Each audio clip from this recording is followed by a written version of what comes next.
We're live now. Welcome, council, staff, ladies and gentlemen, joining us tonight. And we'll get started right away. I'm sorry, apologize for the hold up. We had a bit of a technical problem. All right, go to the clerk to identify any items to add or delete. Madam Clerk, There are no items to add or delete, Your Worship. thank you. Moving and seconding that the agenda for the committee of the whole meeting out on June the 14th, 2021 be confirmed and circulated. Moved by Councilor Noel, second by Councilor Jeb. All in favor? Carried. Thank you. Disclosure of pecuniary interest, you can call it now or when the item is up. Councilor Beatty. Thanks, Your Worship. I'm going to declare on item CW42 as a family member owns property that abuts where the sign is. And I'll also declare a pecuniary interest on CS2 as it relates to one applicant in particular. So if we move in camera and that one applicant should be discussed, I'll recuse myself at that time for that applicant. Thanks. Thank you. Councilor Lacey. Thank you, Your Worship. Regards to CS1, one of the applicants is a relative of mine. Thank you. I did see another card go. Councilor Foster. Thank you. CW46, indexing of town development charge. I own property in Halliston subject to development. Thank you. Your Worship, I might have inadvertently called CS2. I meant CS1. Thanks.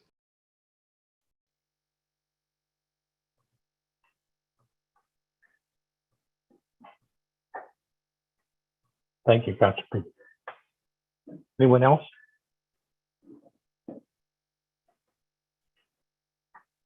I'll go to the clerk to identify items for separate discussion and the reason they're up, Madam Clerk. Thank you, Your Worship. The first item is I'm closing here.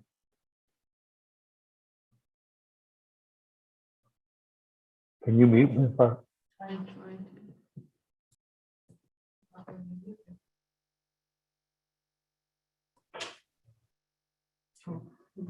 The first item, Your Worship, is CW21 Environmental Advisory Committee Summary Report dated May 25th, 2021. There's a recommendation. CW42, request for permission from John Beatty Farms Limited to display a sign on town property. CW46, indexing of town development charge bylaw 2018-1116.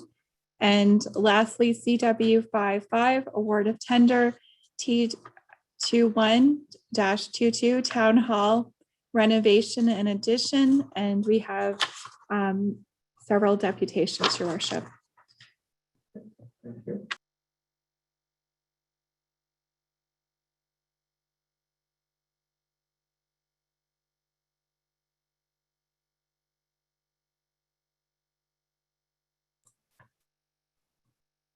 Sorry about that.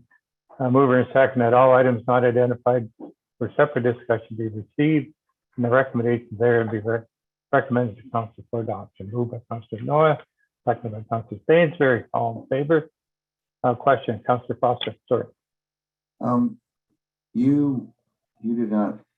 You asked for pecuniary interest, but I believe you did not ask for items to be pulled for separate discussion. Before you make that, I had two that I would like to pull. 4.1 and 4.4, please. You're right, Councilor Foster. Yeah, no problem. I just.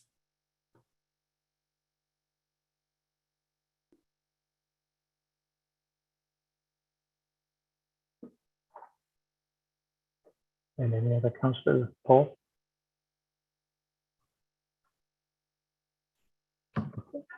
Madam Clerk, did you get the two that Councilor Foster? Okay, thank you.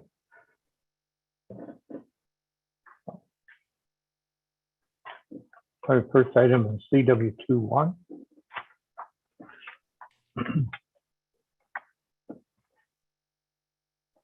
And I'll go to Director Beth. Hello, through Mr. Mayor. This is the summary of the Environmental Advisory Committee meeting that was on the May 25th. The committee was busy with regards to listening to a deputation from Sarah Warren, Climate Change Project Associate with the Simcoe Muskoka District Health Unit on our changing climate. And we also looked at the 2021 to 22 committee work plan ideas, a number being generated and will be worked on at the upcoming meeting in July. And any items for the next agenda will be on water conservation, those work plan priorities, and the Arboretum update. Thank you, Director Beth. Any questions for the director?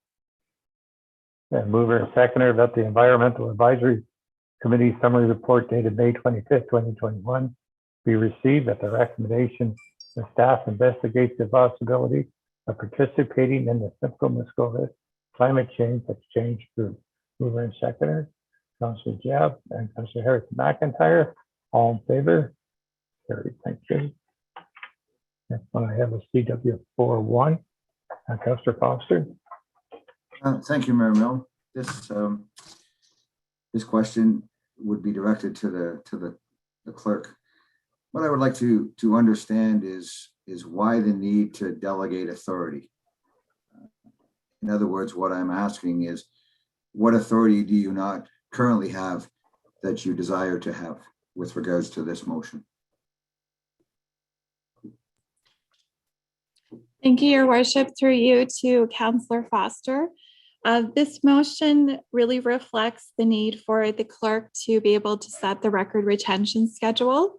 So it's something that typically in the past came before council because it did require auditor approval as well. But in most recent history, a lot of municipalities are delegating this to their clerk because it's seen as an administrative function. In addition to that, the records management policies for the corporation would be something that would typically come before council. But again, it's an administrative function, so we are asking that you delegate that to my office at this time. Supplementary, please. Supplementary. Thank you for that. My supplementary question was, council's role specifically mentions establishing policy. It's very clearly defined in our procedure, in our rules and procedures. So I think you sort of answered the question, but I just want to clarify. By delegating authority, does that not equate to passing off our responsibilities as council? And maybe you could just expand on your answer before. It's just, I understand it's an administrative duty, but maybe just expand on how this will come before council so that we're still aware of what's going on and not just passing off our responsibilities. Thank you, Your Worship, through you to Councillor Foster. Creating policies is really an administrative function, and you're right that council does establish policy. What we could do is provide council with an update on the records management program on a regular basis so that council understands what roles and responsibilities have been delegated and what my office has done as a result of that delegation so that council feels comfortable with the progress in the implementation of those policies. Supplementary, Councillor Harvey. No, thank you very kindly. Thank you very kindly for your response, Ms. Fetz. I guess what I would suggest then is, to your answer is, if you were to able to do that and keep council apprised of what's going on, I'm not opposed to the delegated authority. I just want to understand the purpose for asking for it, and you've explained it very eloquently. So thank you very much. Thank you. Anyone else?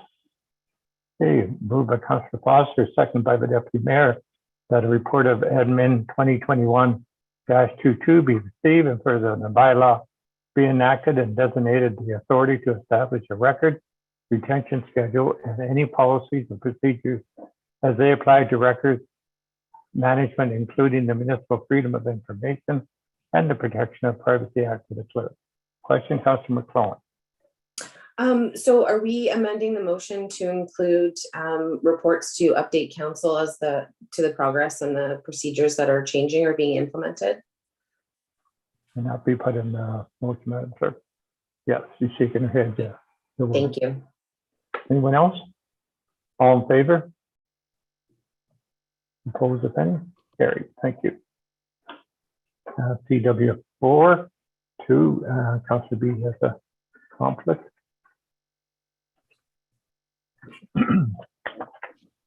Deputy Mayor. Thank you, Your Worship. I just have a question. It says that it's a sign proposal to permit a ground sign on town property. So is this a new sign that's being erected? I'll go to the director, Betty, or sorry, the clerk, Betty. Pam? Thank you, Your Worship. Thank you, Your Worship, through you to Deputy Mayor Norcross. Yes, it is a brand new sign, and it's to direct truck traffic into the farm. Okay, so there's not, okay, I thought there was already a sign there. No. I don't believe so, Deputy Mayor. I believe this is a brand new sign. Okay, thank you. I had another question, Councillor Jeff. Oh, I was just gonna make the motion that we allow the sign to be there. Okay, thank you. And a second, Councillor Sainsbury, are you second it? Okay. Any further discussion? Further, the report of Min 2021-23 be received. Further, that a sign proposed from John B.D. Farms, limit to permit a ground sign on the town property at the southwest corner of the 13th line in the Tottenham Road in Elston be approved. All in favor? Carried. Thank you. Councillor B is back in. Councillor Foster, did you request CW43 No, I requested CW44, please. or 4? That's what we'll deal with then. Thank you. CW44, Councillor Foster. I thank you kindly, Mayor Mill. CW44 deals with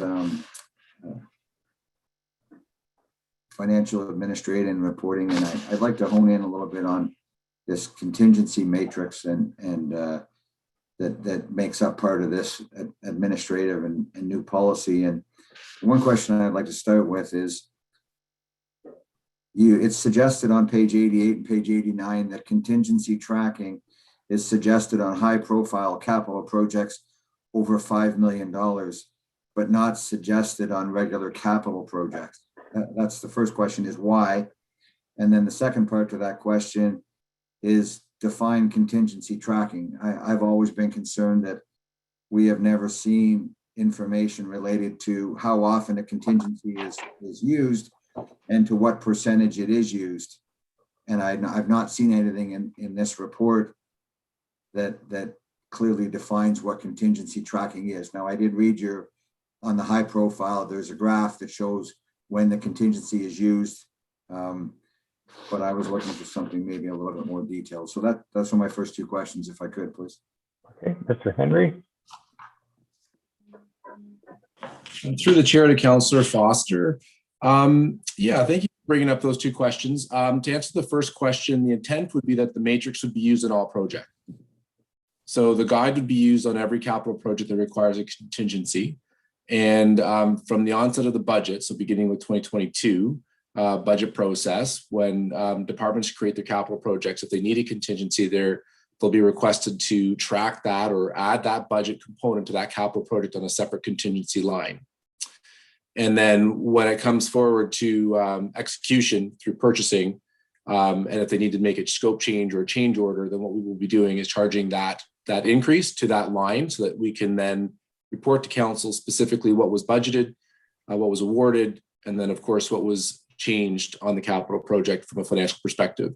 I think the second question that you'd asked, Councillor Foster, was related to reporting. I think we were just kind of stating specifically in the high profile capital project reporting that there would be an actual requirement to illustrate the contingency track on the report framework that's illustrated in the policy. So the intent again would be that we'd like to move forward with a framework for developing contingency for capital projects that we can report on if requested, but on a high profile perspective, we definitely want to have that contingency illustrated for monitoring purposes.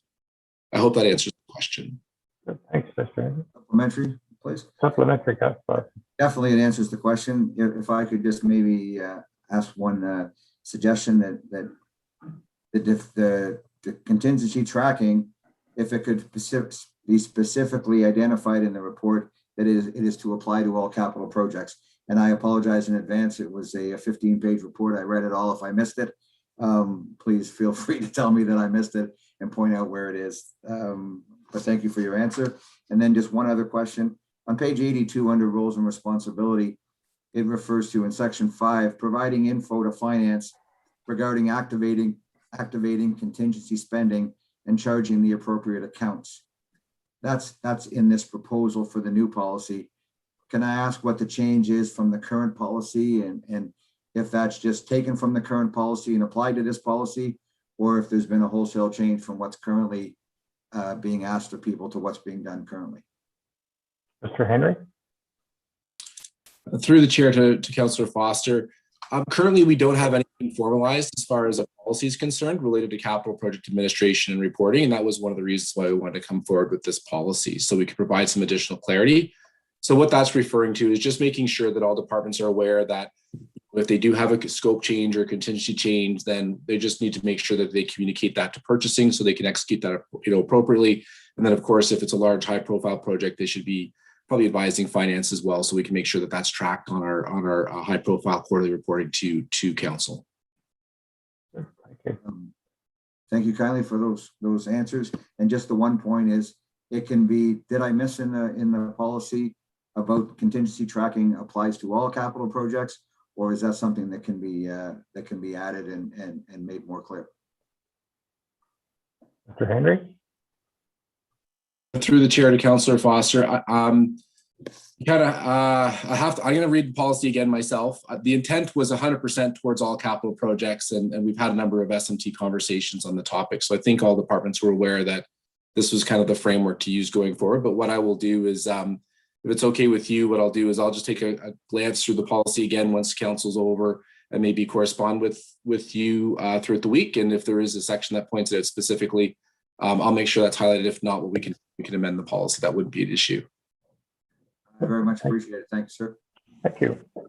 A motion moved by Councillor Foster and seconded by Councillor Harrison McIntyre that report of FIN 2021-14 be received, and further that the capital project financial administration and reporting policy be approved, and further that the contingency matrix is illustrated within the capital project financial administration and reporting policy of attachment number 1 to report of FIN 2021-14 be adopted, and further that the high profile capital project summary template for reporting purposes subsequently in the form of a capital project financial administration and reporting policy attachment number 2 to report the FIN 2021-14 be adopted.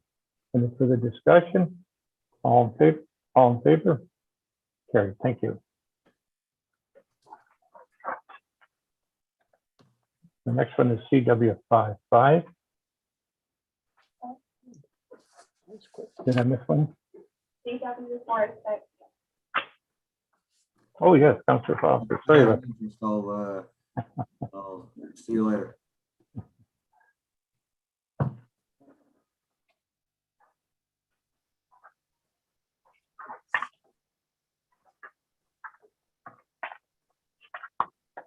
Moved by the Deputy Mayor, second by Councillor Sainsbury, that report of FIN 2021-17 be received, and further that the development charges rates referred to in Schedule B and C of the VIO 2018-116 be increased effectively July 1st, 2021 by 1.9% pursuant to the indexing provision of bylaw 2018-116. Any further discussion? All in favor? Thank you. Motion carried. Right now we'll go to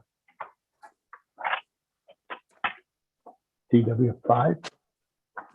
Your worship, I just have a question. Did we pass the others on that consent motion? We kind of got stopped because we didn't pull the items we needed. Just want to check with the clerk that we did do that. Yes, we did. Okay, thank you.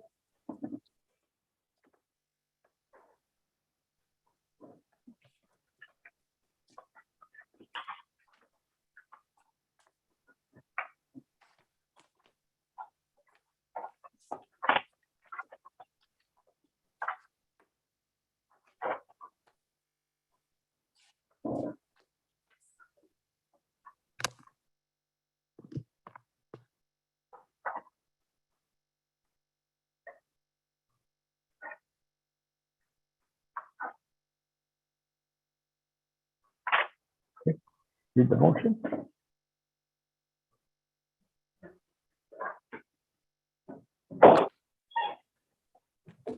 Okay, council, you ready?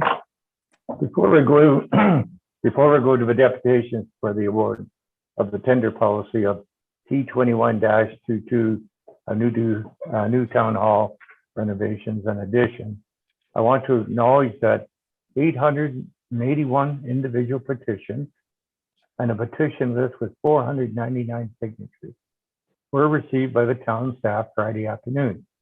At this time, I'll relay some of the procedures we'll be following for this deputation. Tonight, we have 20 deputations to speak to this agenda item. The deputy clerk will introduce each speaker. All deputations have been placed in the waiting room and will be able to hear the meeting throughout this agenda item. Deputations have been provided their deputation number by email from the deputy clerk. If you must leave the meeting for any reason, the deputy clerk will go to the next person on the list of the registered deputation. Prior to begin your presentation, state your name and you would like to be addressed. You have registered as a deputation regarding this agenda item. Please keep your comments issues before tonight, which is award of the tender only. And as you, our procedure bylaw allows for a maximum 7-minute presentation. And as the chair of the meeting, I will give you a warning at the 1 minute as you're approaching your maximum time allotment. Your presentation to the committee of the whole may not exceed 7 minutes. You must observe proper decorum and shall not speak disrespectfully of any person. Use indecent, offensive, or insulting language. Speak on any subject matter other than the award of a tender for the new town hall renovation and addition, and disobeying the rules of the procedure or decision of the mayor. I will now ask the deputy clerk to call upon the first deputation. Madam Deputy Clerk. Thank you, Your Worship. If I can call forward Alan Masters, I will bring you into the meeting.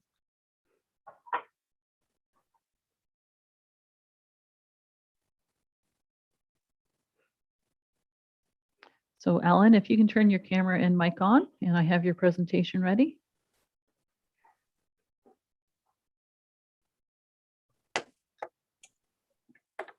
Can you hear me okay? We can, we just can't see you. Oh, hang on, I'll just turn my camera on. Sorry about that. Thank you. Oh, well, good evening, Your Worship, members of council and staff. Thank you for allowing me to speak on this important subject this evening. First, I should tell you that I've moved from Beaton after 42 years. I now live in Greenbrier and 6 Briarwood Drive to be exact. So big decision, but time has come. Okay, so you've got my slide up and I'll start at this point then. Okay, first I'd like to make an opening statement. For those who don't know me, I've been an advocate and a strong supporter for this town for nearly 40 years. I started out championing road repairs, repaving projects and safety concerns, road safety concerns. I've run for council, sat on many community service and town committees, including business development, and I currently sit on the town's committee of adjustment. I have raised 4 children in this town and 11 grandchildren, most of whom still reside in the town of New Tecumseh. So my point is, I have a vested interest in seeing our town develop and prosper. I don't take matters such as this administration building lightly. Should we have a new administration building? Of course. What self-respecting township doesn't? However, at present, there are too many mitigating circumstances that advise us building such a building as planned with the expected cost provided in this tender is not justifiable.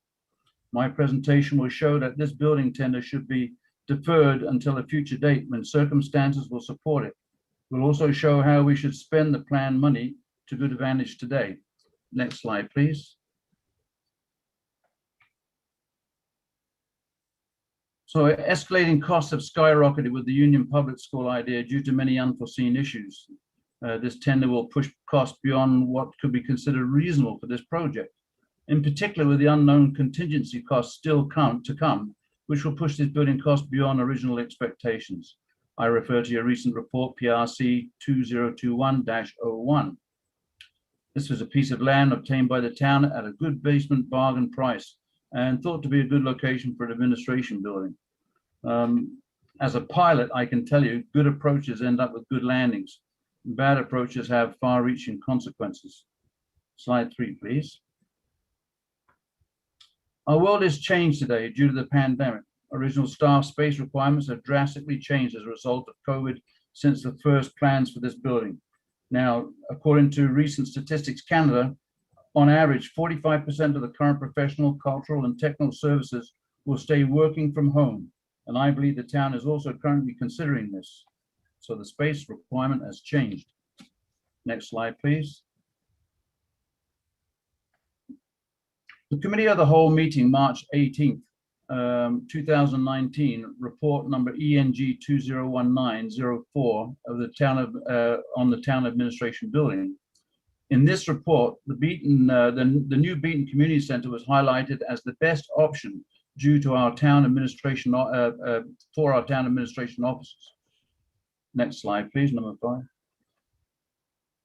The new proposed Beaton Community Center has been 12 years in the planning by Beaton's residents and town staff. Architecturally designed or surveys completed, between $1 and $2 million already invested by the town, with the Beaton residents and the FAB group contributing nearly $300,000 in community raised funds. Already approved by council, this project is shovel ready and was supposed to be number 1 on the docket and is now awaiting funds. Slide 6, please. I'm doing this as a quick reminder for new residents to the town of New Tecumseh. There were 3 towns were amalgamated into the town of New Tecumseh in 1991 to accommodate the building of the Honda plant. Beaton is strategically placed in the center of the town of New Tecumseh in the future. As developments increases, I estimate Beaton will be proportionally far larger than our 2 sister villages in the near future. Next slide, please. Our 3 communities hold outstanding festivals: the Allison Potato Festival, the Beaton Honey Festival, the Tottenham Bluegrass Festival. This is proof that our communities are all inclusive. Great events for any new resident joining our town. Next slide, please. This is our current town core commitment as written by our staff. Infrastructure has to catch up to residential development. Community developments is considered 41% of growth opportunity. Development of an updated strategic plan for the town that aims to unite New Tecumseh community is of the utmost importance. Thank you. Next slide. This is the Allison NTRC Community Center. It's a great center and it's looking after the community of Allison really well. Next slide, please. This is our Tottenham Community Center, which, as you know, in the last few years has been restructured and is now a great asset to the town. Next slide, please. So under amalgamation, all 3 communities are to be treated equally. Our Beaton Arena was built in 1949. 40 years later, the Beaton Arena fell into disrepair. In 1989, prior to amalgamation, the Beaton town residents raised $190,000 to repair the broken arena. But today it doesn't meet the Beaton community's needs, as we all know. And as we know, a new community center has been approved to be built and is supposed to be first on the docket. Next slide, please. So I'll quickly go over this. You know, the new standalone administration building would be nice, but more important and pressing community needs are adding to the Beaton's approved community center would prove more practical and cost effective. We are only halfway through our residential expansion and build out of 60,000 residents to 2030, which would double our revenue tax base by then, we would think. This would give us lots of time to plan and raise funds for a new administration building in the future, if and when required. The costs are too high for this project, with too many unknowns in this tender. We're still dealing with trying to save a building. It should be deferred to a more practical and prudent time, you know, when we reach our planned build out, perhaps, or just before. You have 30 seconds, Alan. Okay, next slide, please. So defer this tender for future expansion and apply the funds to the already approved Beaton Community Center, which is waiting for funding. Get more bang for your buck when including our TNT administration officers in this project. I expect the new community center would come in at the same cost of this tender, but with the inclusion of the administration building requirements. Thank you. Thank you, Alan. Thank you, everyone. Thank you. Okay, so the next person that we have is Monica Watson. So I will bring Monica in.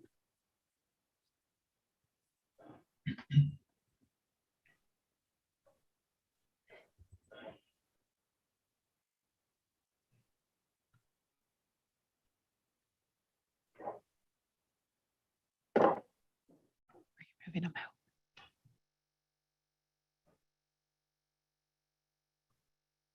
Hello. Hi. Go ahead, Ms. Can you- Watson. We can see you. Okay, thank you. And I just want to say hello, Mr. Mill and council members. My name is Monica Watson. You can address me as Ms. Watson. Thank you. I own and operate a healing and yoga studio in Alliston, and I appreciate the opportunity to speak and voice my concerns about the proposed administration center and the tender that's come forward tonight. I believe you have generally already made your decision about going forward with converting an old school into the new community hub. And I would really appreciate if you would remember my words. There's a lot of people that will be speaking tonight. And in the spirit of unity, I'm just asking you to place your hand on your heart or your belly so that you do remember my words through to the end of the meeting. And then I know that you will hear them and what I'm having to say. I have just 6 short questions, and you can respond after I'm finished. Although the intent for the new administration building may be for the council's benefit, and I'm sure you mean for the community as well, and you have many reasons to back your opinions, I expect and hope that you will hear myself and others in what we have to say. There are about 2,000 petitions that have been collected at this time in opposition of the building. I believe you've only received a few of them at the township hall. What struck me as interesting was last year, the council voted in favor of raising taxes at this time during the pandemic. And I believe that you also received salary increases during the lockdown. My building and my business was locked down, and I felt this burden was relatively unfair given the situation. And some of that money, I'm sure, will be going towards the proposed tender process for this building. I personally pay over $8,000 in taxes, which I'm sure that many of you on council do not pay. But in doing so, I feel my voice needs to be recognized because I expect that my money will be used for my benefit and for the community in the best possible way. My first question is, why can't the construction wait until a further time in the future? Because right now, all of my friends in construction are saying and quite adamant about this is like the worst possible time to be building and considering construction when materials are at an all-time high, about 3 times more than they were pre-pandemic. And typically construction comes to about 2/3 cost overrun in my past experience. The next question I would say would be, how are you going to pay for any overruns? Because typically what happens is taxes are raised, and that would be very unfair to myself and many generations down the road. My third question would be, I'm just going to see here down my notes.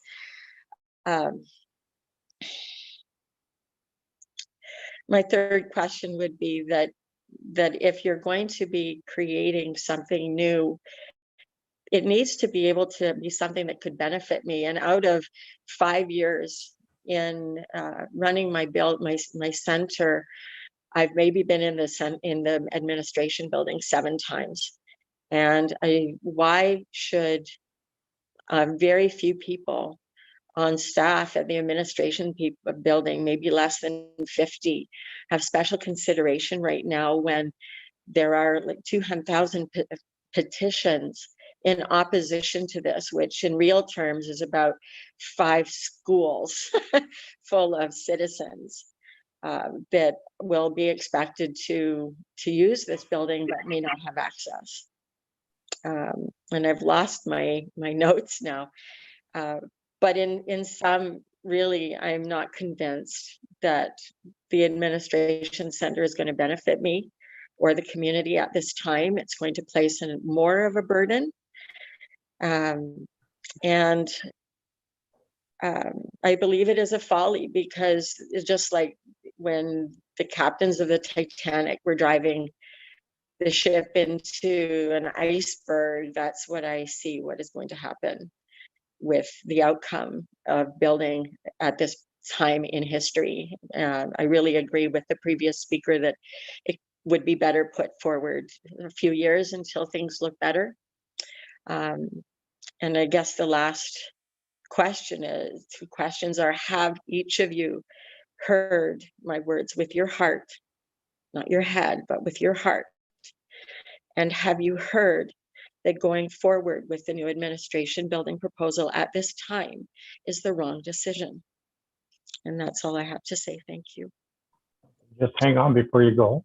I'll get Director Burton to try and answer those questions you asked. Director Burton?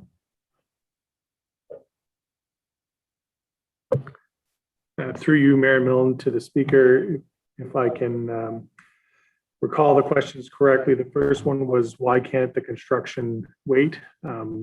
Based on where we are currently in the process, the tender has been let to the market under good faith procurement with an understanding that this project would anticipate it to be awarded. So for that reason, my suggestion and recommendation that we don't defer this project. However, council can make that decision, and they would have to be prepared for any ramifications associated with such a decision at this stage of the game and where we're at. The second one, I believe, was a question of paying for overruns.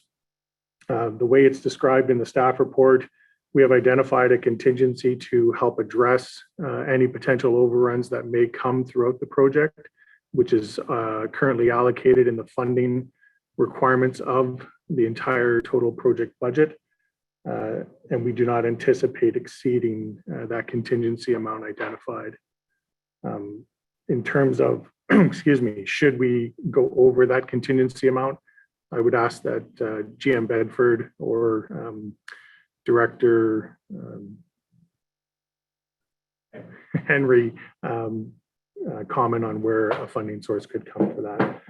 And I think the last one before your question of council was, how does it benefit me in the context of an individual utilizing the facility? I'd have to let council respond to that question as well. Thank you. Thank you very much, Ms. Watson, for your presentation and your compassion. Thank you. Next speaker. Okay, thank you. So our next speaker will be Joe Feiner, and we'll just bring Joe into the meeting.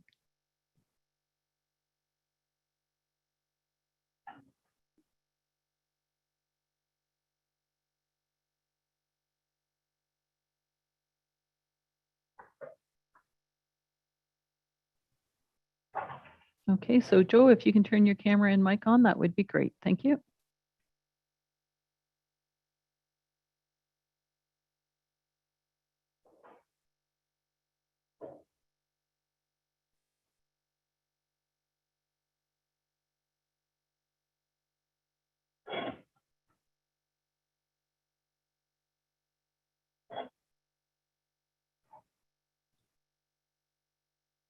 Joe, are you there? Okay, just give me a minute. I'll check the.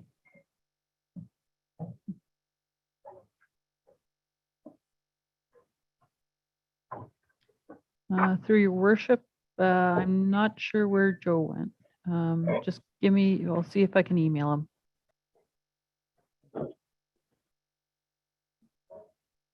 Yeah, through your worship, we'll just go to the next person, Okay, which is Marita. Well, actually, Marita didn't show up. Monica Anchor. Thank you. Let me bring Monica in.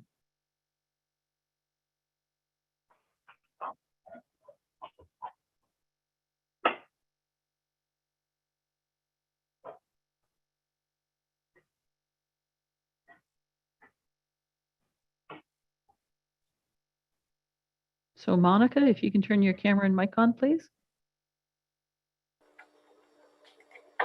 Okay, you can hear me? welcome, Monica. Thank you. Am I ready to go? We're ready to go. Okay, my name is Monica Anchor, and thank you for allowing me to speak here today. I have been and still am in favor of putting the new town office at 25 Albert Street West in Alliston. Our current community town offices are severely dated and in need of an upgrade. Currently, the town offices at 10 Wellington Street East has internal wiring that is not set up for modern day communications and needs to be upgraded. The elevator is inadequate. There is inadequate storage. There is also only one ladies' washroom for more than 30 female employees, which means that all of the women who work in that building are a lot more understanding and patient than I am. The Alliston branch of the local library is an embarrassment, and it must be upgraded. If the town were to sell the properties that the current library and town offices are on, we could use that money to offset some of the costs for the new building while opening up those spaces for commercial/residential purposes. If council had stuck to the original plan, the new town office would have already been built and for less money. Every time we open this debate, the cost goes up. Twice now this project has been approved, yet we are still debating it. In closing, I would like to say how saddened I am that our three communities can't come together as one to make a decision that will benefit us all. In grade school, I learned about amalgamation and how it was supposed to bring us all together as one. Now, many years later, as an adult, I do not see that. I see three communities squabbling over the biggest piece of the pie. Building the new town center on Albert Street West in Alliston gives New Tecumseth a large space where we can come together as one so we can start appreciating each other once again. For the sake of New Tecumseth, please build the new administration center at 25 Albert Street West in Alliston. Thank you. Thank you, Monica. We appreciate your input. The next speaker, Madam Clerk. Through your worship, it looks like Joe is here. I will ask again. Joe, can you turn your camera and mic on, please?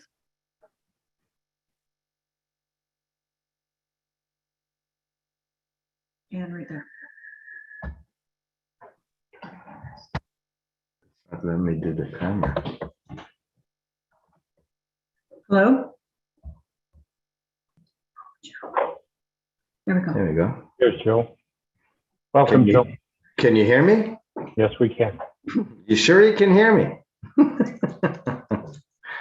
Good evening, council members. I'm kind of sure you guys all know me since I spent 336 hours in the administration building last month. I'm just going to state some facts that I stated. Well, first I'll introduce myself. I've been a member of this village for close to 40 years. I've been in a volunteer capacity for most of that time. I've been a past president of the Rotary Club twice. And after the Rotary Club folded and beaten, I did some volunteer work with Special Olympics, CLASS, and Camp Hill. I've been a member of FAB and others.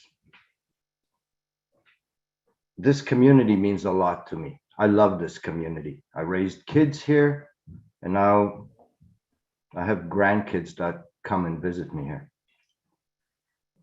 Some of the facts that I'm going to share with you, I shared last time as well. The first one is the consultants that council hired for $44,000 that said that we don't need a new administration building. On November the 17th, the architect asked council to look at how Georgina handled their proposed administration building. COVID was already in place. And you didn't follow any of those professionals that you hire and pay with our tax money. They make recommendations and you don't follow them. This is just blatant waste of our money. I don't understand that at all. Why hire him if you're going to do whatever you want to do? And then there is the lies. Shira, you stood on a stage and said to us that if the people didn't want this building, what did you say? That we'll sell it? Joe, Yes, Rick. stick to your presentation. It Okay, is. economic. It is. It's part of this administration building, Rick. It is part of it. It's part of the history. One of 10. Okay. Get this? Request to speak. Go You ahead. gave me permission to speak. Let I me did so. speak. Go ahead.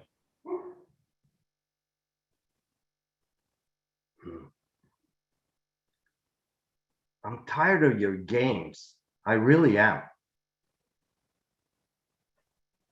I didn't get my, I had to call it 4:15 to get my email to get my permission to speak tonight. And then you play the game tonight again. Nice, real one. So your numbers are a little bit off, Rick. We got close to 2,000 petitions in the middle of COVID where we can't go door to door. There's a lot of people against this. We don't need this.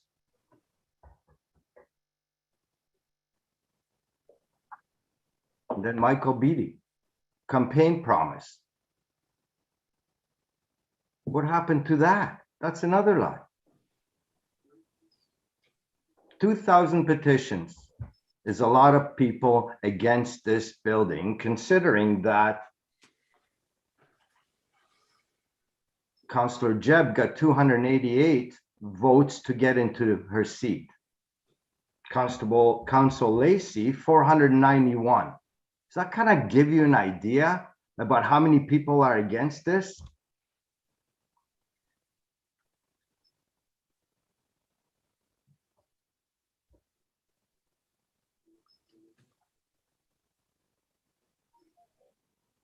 We don't want this building.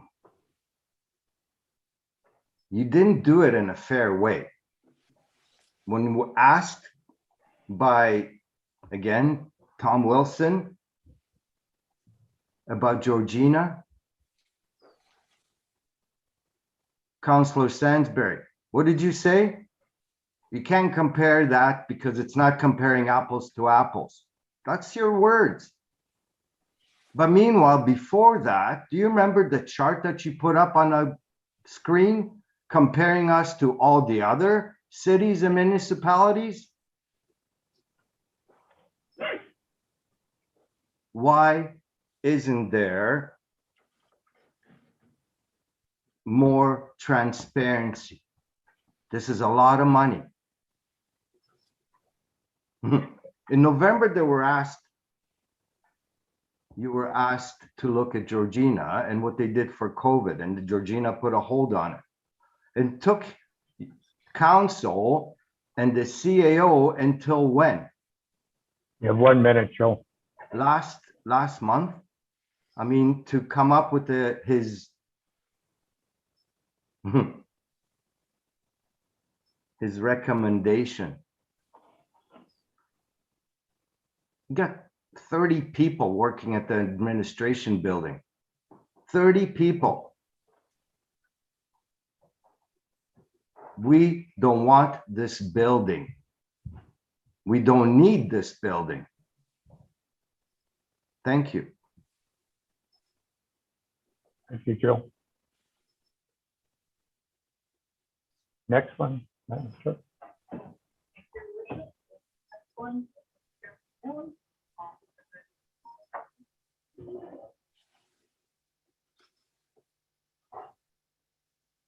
Sorry, the next deputation is Carolyn Mill, so I'll bring her into the meeting. Thank you.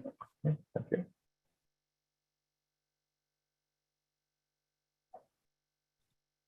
Okay, we're having an issue with. Okay, because she's on phone, she'll only be able to, she'll be able to speak. Okay, and then we'll move Joe into the waiting room.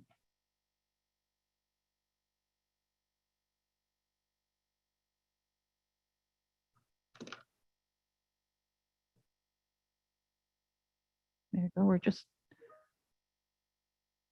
sorry, through your worship, we're just having some freezing issues. Just give me a minute here.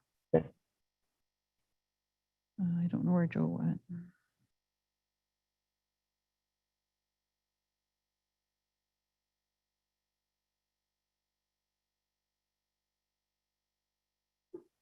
Okay, we're just waiting for Carolyn Milne here. Thank you.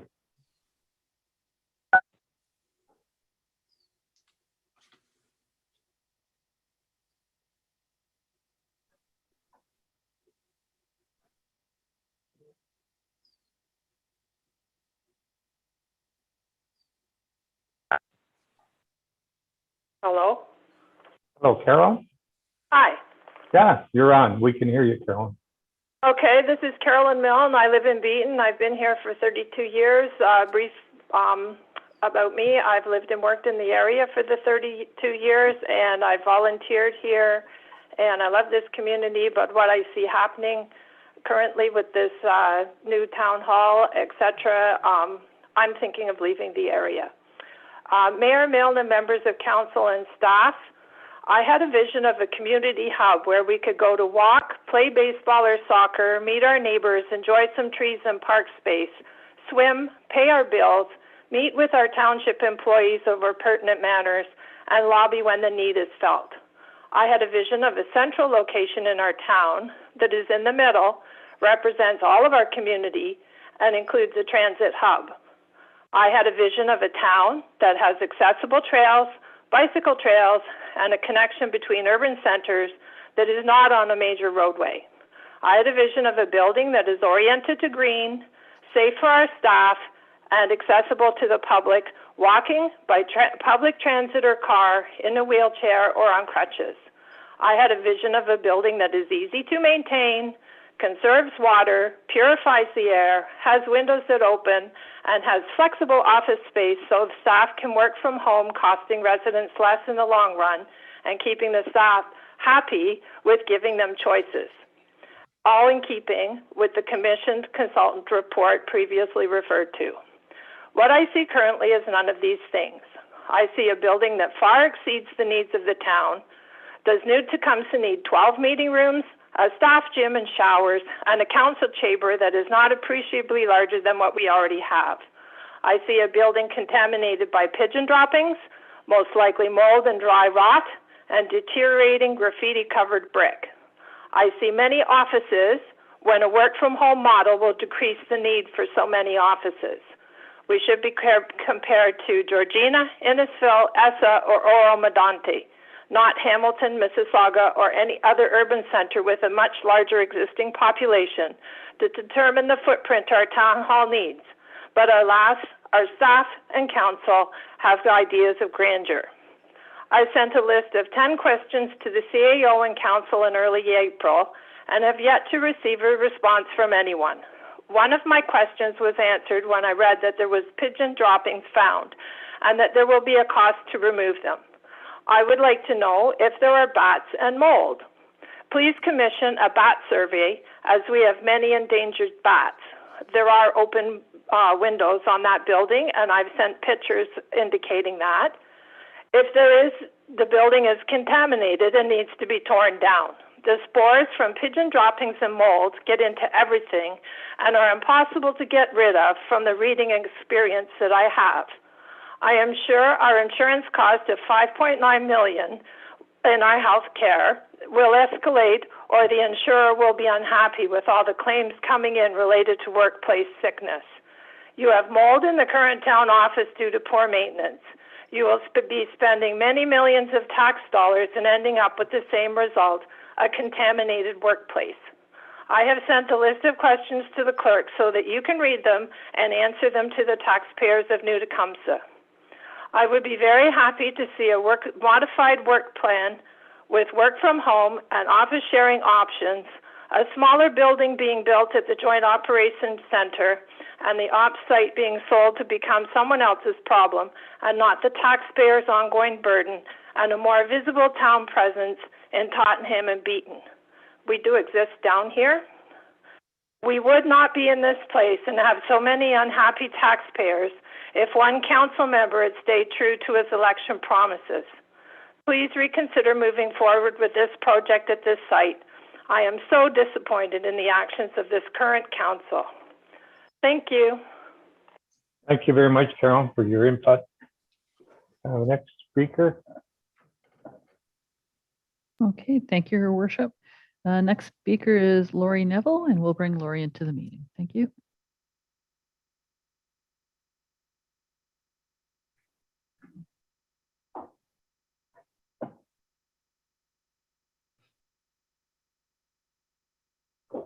And Lori, if you can turn your camera and mic on, please.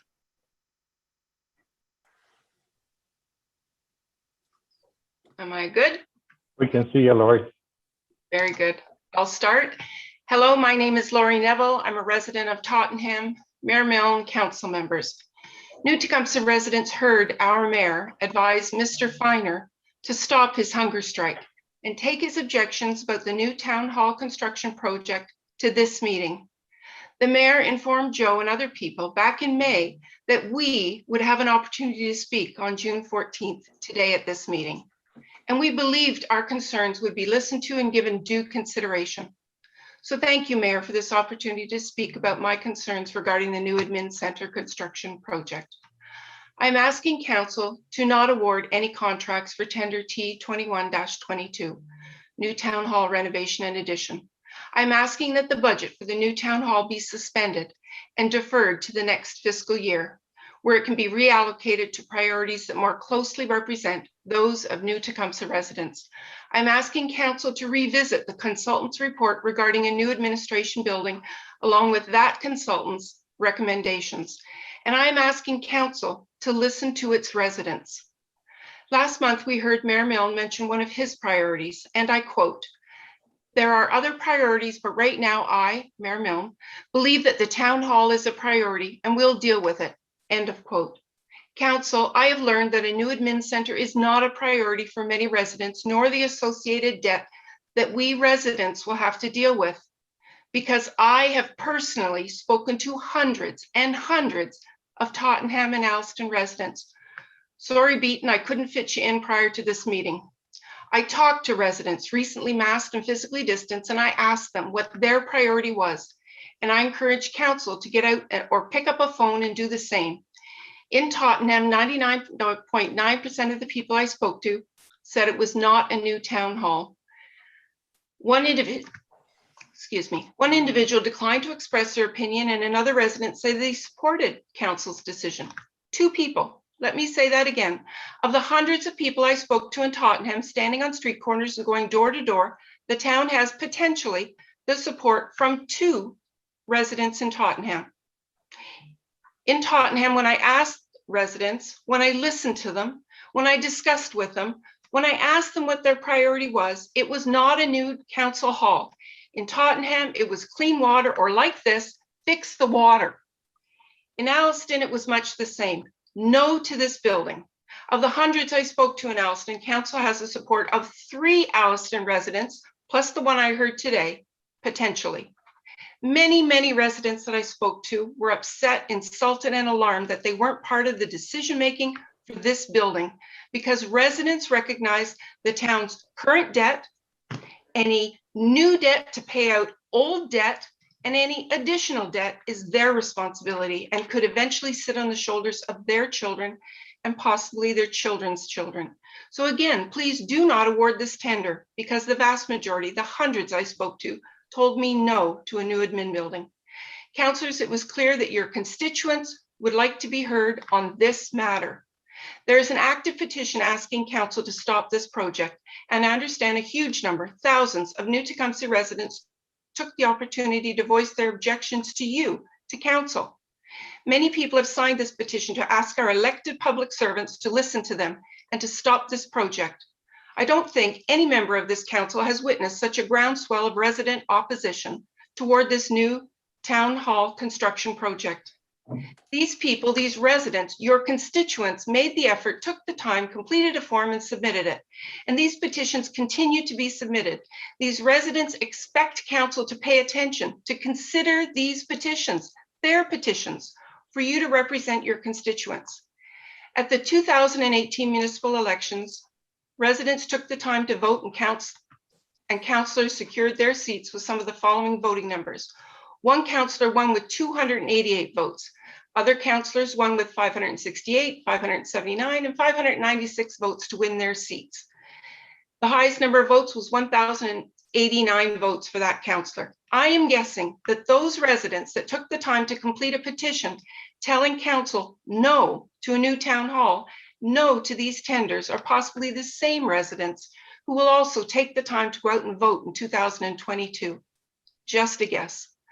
I'm asking council to not award a tender for this new town hall renovation and addition.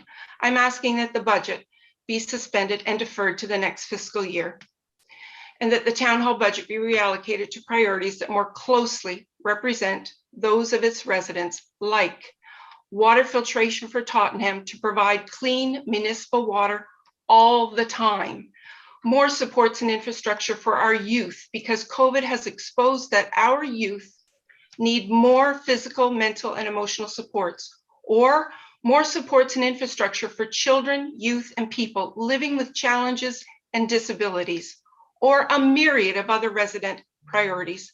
In closing, Mr. Blaine Parkins said, and I quote, "We want to ensure that the quality of service and the level of service council expects our community to receive is being provided, and that we're consistently providing that level of value to our community that's so important," end of quote. If council is branding themselves as a quality service provider, then service should be the town's priority.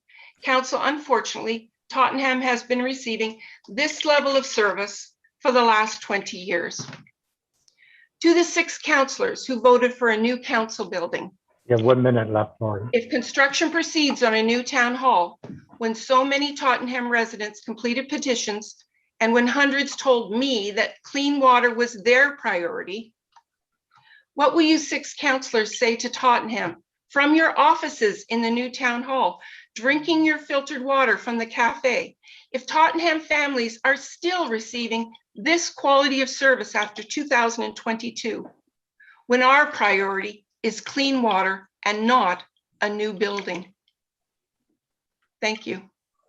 Thank you, Lori, for your compassion. Thank you. Next speaker. Okay, thank you, Your Worship. So I'm going to bring in Jessica Jarvis.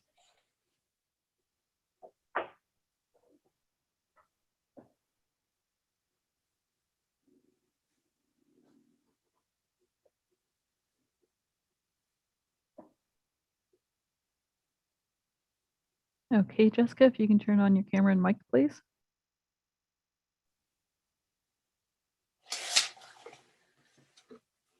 Good evening, Jessica. Good evening, Mr. Mayor and council and staff. I would like to start by thanking you for performing your civic responsibility by being on council. I am performing my civic responsibility by trying to work towards a common good for the people of New Tecumseh. And that is not a new admin center. And I would hope that you decide to defer or reject the tender that is being potentially approved tonight. I have a number of questions from the document. And the first one is, this is supposed to take 14 months approximately from site mobilization. When is that expected to start? Do you want to ask all your questions and we'll answer them at No. the end? No, you because I don't want questions forgotten. Okay, because you're using up your time, that's all. No. All right, I'll go to Director Burton. Through you, Mayor Milne, to Ms. Jarvis. The anticipated start date is July 12th. So that means 14 months approximately takes us to September of 2022.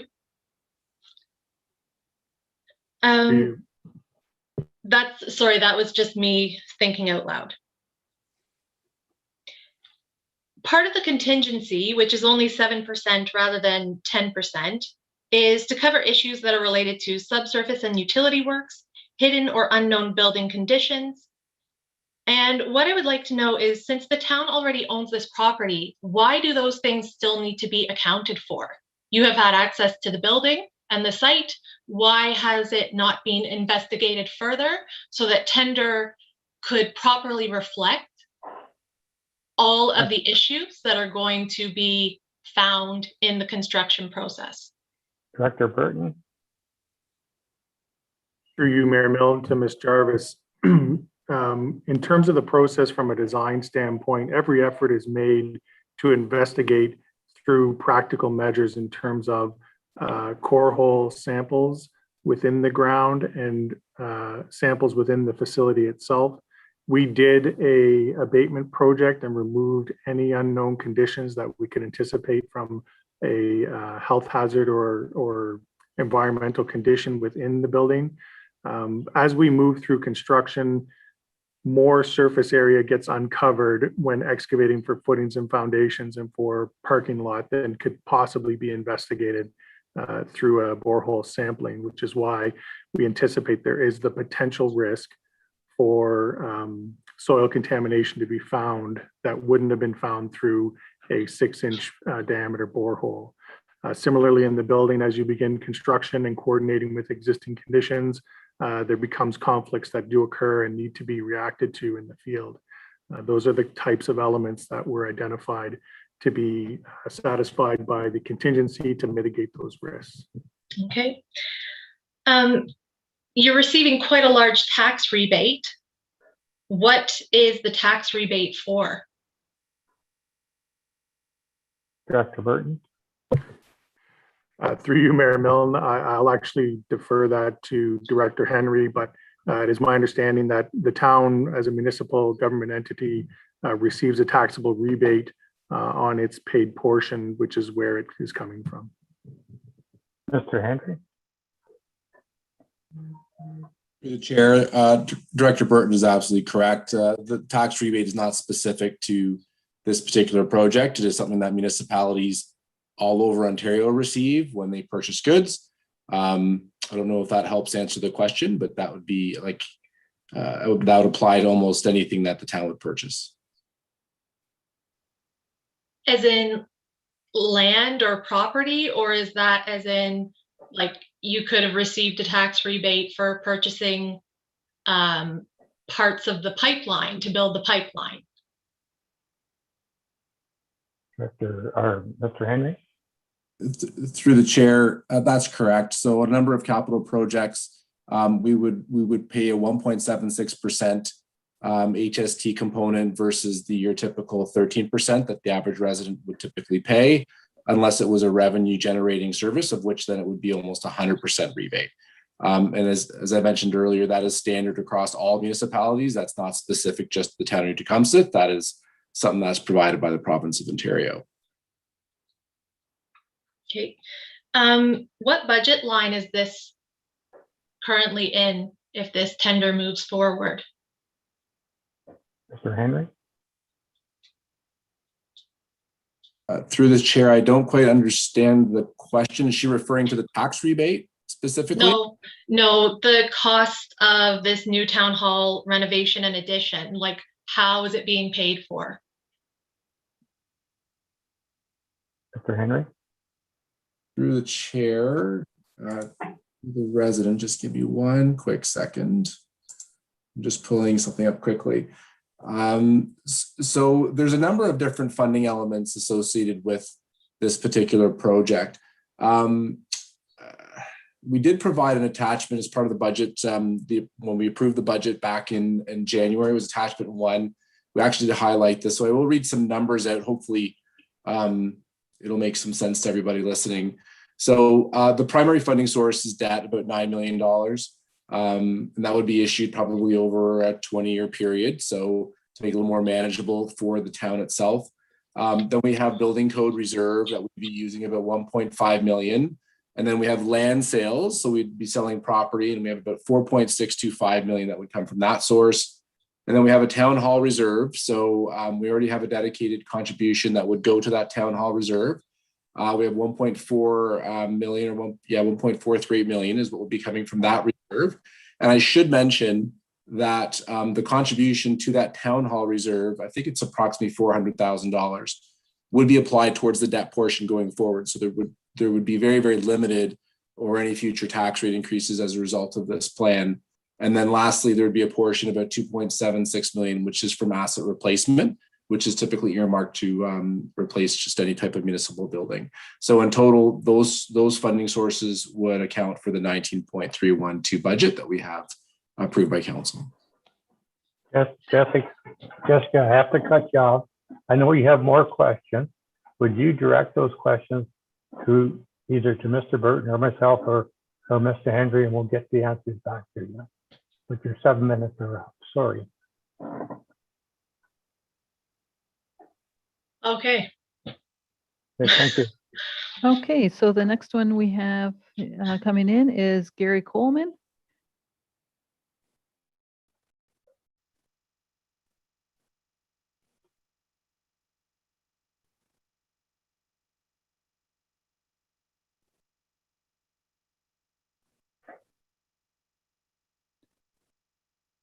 So Gary, I'm not sure, let me just double check. I don't know how you made out with your camera, but if you can turn your mic on and try your camera again.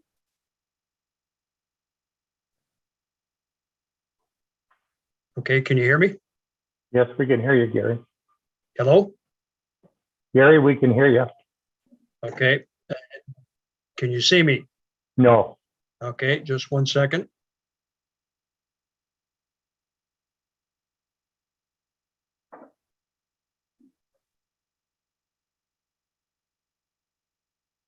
There Yes, we we are. can see you now. Good. And hopefully you can hear me okay. My audio and visual has been cutting out all night. Good evening, Mr. Mayor, Deputy Mayor, and councilors. I'd like to confirm that my audio and visual are working properly so that you can hear and see me, because I think I've got some important things to say. Thank you for the opportunity to speak about this huge and what I feel unnecessary expenditure that could potentially be on the books, and why I think this is not the time to spend such an enormous sum building a new admin center, but that it is the right time to spend more dollars providing services that will actually benefit the residents of the community. Let me give you some background on myself that will provide some clarity on what I'm about to speak about. My name is Gary Coleman. I was born at Stevenson Memorial Hospital and grew up in the town of Beaton. I've been a taxpayer here for over 35 years after we moved back to the area. I've spent 47 years in the building supply industry holding senior positions with the largest lumber, plywood, oriented strand board, and engineered wood producers in North America. I spent nearly 20 years at Canfor, who was at the time the largest softwood lumber producer in Canada. I spent 17 years at Weyerhaeuser, who was the largest lumber producer in North America, second largest oriented strand board producer, and the largest engineered wood manufacturer in North America. I also spent 11 years as the National Director of Forest Products for Beaver Lumber. I led the group that negotiated all of the lumber and plywood supply agreements for the Beaver Lumber stores in Canada. The point of me highlighting my background is that I believe I could speak as a quasi-expert on why building material costs have skyrocketed and why this is not the time to be laying out large amount of tax dollars to build a facility when building material costs are so inflated. Here are the facts. Framing lumber has increased well over 300% in the last 2 years. Plywood is more than 3 times as expensive as it was in 2019. Engineered lumber, beams, etc., have increased similarly. Oriented strand board is 6 times as expensive as it was in 2019. Steel studs are up 75%, up 30% in drywall, and more than 20% so far this year on insulation. The fact is that we have never seen prices for building materials this high ever in our history. This pricing is solely driven by the laws of supply and demand. And in the case of the wood products, they are traded on the stock market on a daily basis, much like coffee and pork bellies. And as the building season heats up and the demand heats up in a supply challenged market, the prices naturally skyrocket. Typically, Canada exports approximately 80% of the wood that we produce to the US because, in fact, they can't supply their own needs. In fact, we supply over 25% of the US requirements. So we therefore are dealing with a true North American market when it comes to supply and demand for wood. Incidentally, the US have a very big countervailing duty on Canadian wood, which further drives the price up, and they have just introduced a bill asking to double the duty. Anyone reading the papers or listening to the news knows that just like Canada, the US housing and renovation market is on fire and is driven in part by record low interest rates. Housing starts in the US are up more than 25% year to date, which is a 15-year high. And in Canada, according to CMHC, the seasonally adjusted rate is up 21.6% in March, which incidentally is a Canadian record for the month of March. In Ontario, single-family starts are up a whopping 50% as of April. Further, demand from apartment dwellers and homeowners wanting to vacate the population density of big cities and the pandemic risks associated with living in big cities are driving people into smaller markets looking for housing. That's one of the reasons that we're seeing the boom here locally. It is a proven fact that more and more people are able to work from home and no longer have to work in crowded office spaces in big cities. Therefore, a move to a new house in a smaller community makes a lot of sense, and therefore you see demand for housing booming in these small markets. Crowded office environments are proving to be a thing of the past and no longer necessary in today's society, as more and more people prove that working from home is a very viable option. You may ask, if lumber is in short supply, then why can't the mills just produce more wood?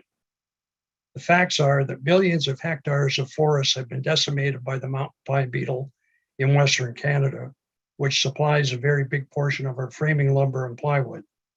Large quantities of good used wood fiber is in fact in very short supply, and the wood that is available has been subject to increased stumpage fees from our own government, which further drives the costs up.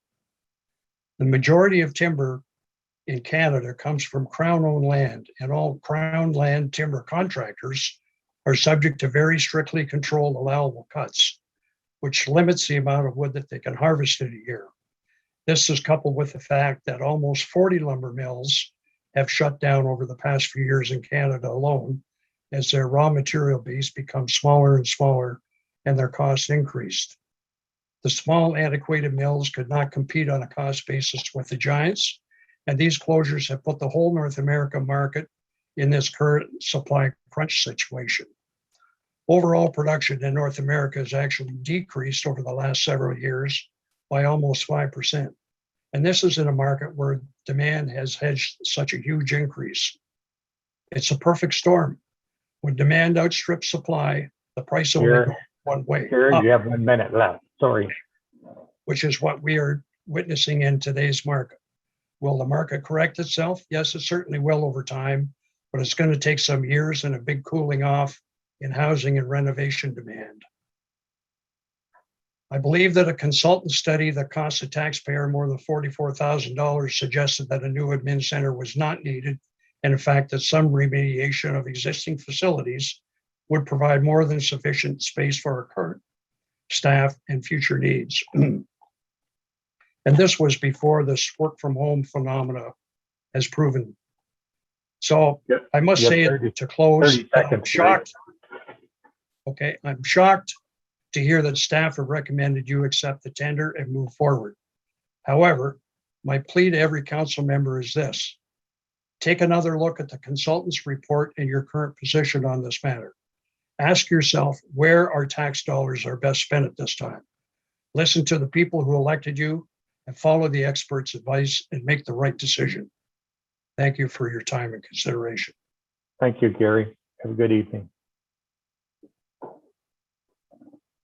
Okay, thank you, Your Worship. So I do not see the next two, but I'll call their names. Carrie Cortis. I do not see her in attendance, or her or he in attendance. Curtis McElroy. That person's not in attendance either. So we're going to switch to Shawneen Mackay, sorry. And we'll bring her in.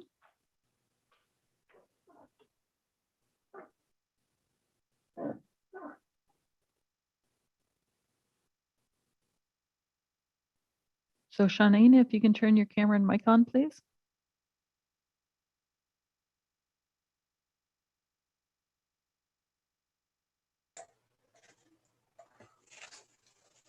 Good evening, Shawnee. Oh, good evening. Am I all set? You're all set.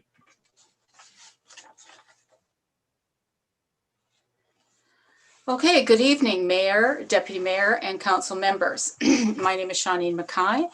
Thank you for the opportunity to talk to you this evening in regards to the proposed municipal building. I will explain why we, the taxpayers, want all of you to vote this down tonight. When I first found out about this multi-million-dollar proposal, it was in February of this year. I was shocked when I realized that we, the taxpayers, hadn't even been notified about it in our tax bills. I then called each councillor to tell them to please hold off on any decisions because I believe that the majority of people in this town aren't even aware of this whole issue and how it would affect their finances and families, etc. 2 councillors never called me back, even though I called them twice. 1 hung up on me and 1 went completely silent when I mentioned about letting the people know. Then I received a phone call from a friend to watch a council meeting because Joe Feiner was going to advise council of the same concerns that I had. I couldn't believe it when he tried to tell them politely his concerns and the Zoom call didn't work well for him. Instead of council helping him, they treated him with such disdain and completely ignored him. I've never seen such disgust and disdain for anyone like that, let alone the elected officials. A $44,000 study was done, requested by previous council, paid by taxpayers, telling council that a municipal building was not necessary and should at least have been read by you, the current council. I have seen and been in most of the buildings the municipality has. Most are empty a lot of the time. Changes with the way we work would be perfect for the buildings we have. We receive lots of great ideas from the people we talk to. It has been difficult to get out and talk to people because of being in lockdown due to COVID, but we realized how important it was. And just as I thought, most people that I have talked to in New Tecumseh were unaware of this issue. When people see how much this could cost them from their income, they see no benefit for themselves or the town. Thousands of people that pay the taxes in New Tecumseh do not want this building. We're asking that council unify and support stopping this building until they resolve some other issues like the Tottenham brown colored water going on for over 20 years, the Tottenham Aerodrome with contaminated fill, removal of trees, aging underground services, which are over 100 years old, $100 million in debt, the roads. We've collected thousands of petitions from people that are paying for you to represent us, and we'll still be collecting them over the next few months. The strategic plan and official plan has worked. That was input from the people, councils, and provincial elected officials have kept this place we call home, New Tecumseh, relatively controlled. Lastly, the MZOs. Provincial Minister Steve Clark, Minister of Municipal Affairs and Housing, says that he will not approve the MZO applications without the town's support. In fact, the following is a quote from our Provincial Minister Clark, quote, Again, I want to reiterate that every single MZO issued on non-provincially owned land has been at the request of the local municipality. End of quote. It is a known fact that most of the farmland in and around New Tecumseh has been bought up by developers. By opening up this Pandora's box without informing the people that the town they live in will be gone forever. That scares us because this council voted for the MZO Flato project without, again, letting the residents know or have input. We ask that it be rescinded. Massive development, factories, industry that will change the community almost overnight. In Stratford, they were presented with an MZO and they were told a $400 million glass factory industry from China was going to be put on annexed farmland. The residents fought and won and are in the process of having it rescinded. 2 questions. Number 1, was there a reason that New Tecumseh's taxpayers were not notified in our recent tax bills about the details of the municipal building? The second question is, which council members called the minister's office to have the MZO development brought to New Tecumseh? The building of this municipal building is the wrong time and the wrong thing to build. You need to walk away from this because believe me, it will haunt all of you. You need to hear what the people have to say. Thank you all very much for your time. Thank you, Shawnee. Appreciate that. Next speaker. Okay, thank you, Your Worship. Next speaker will be Pat Cowan. Just give me one moment here.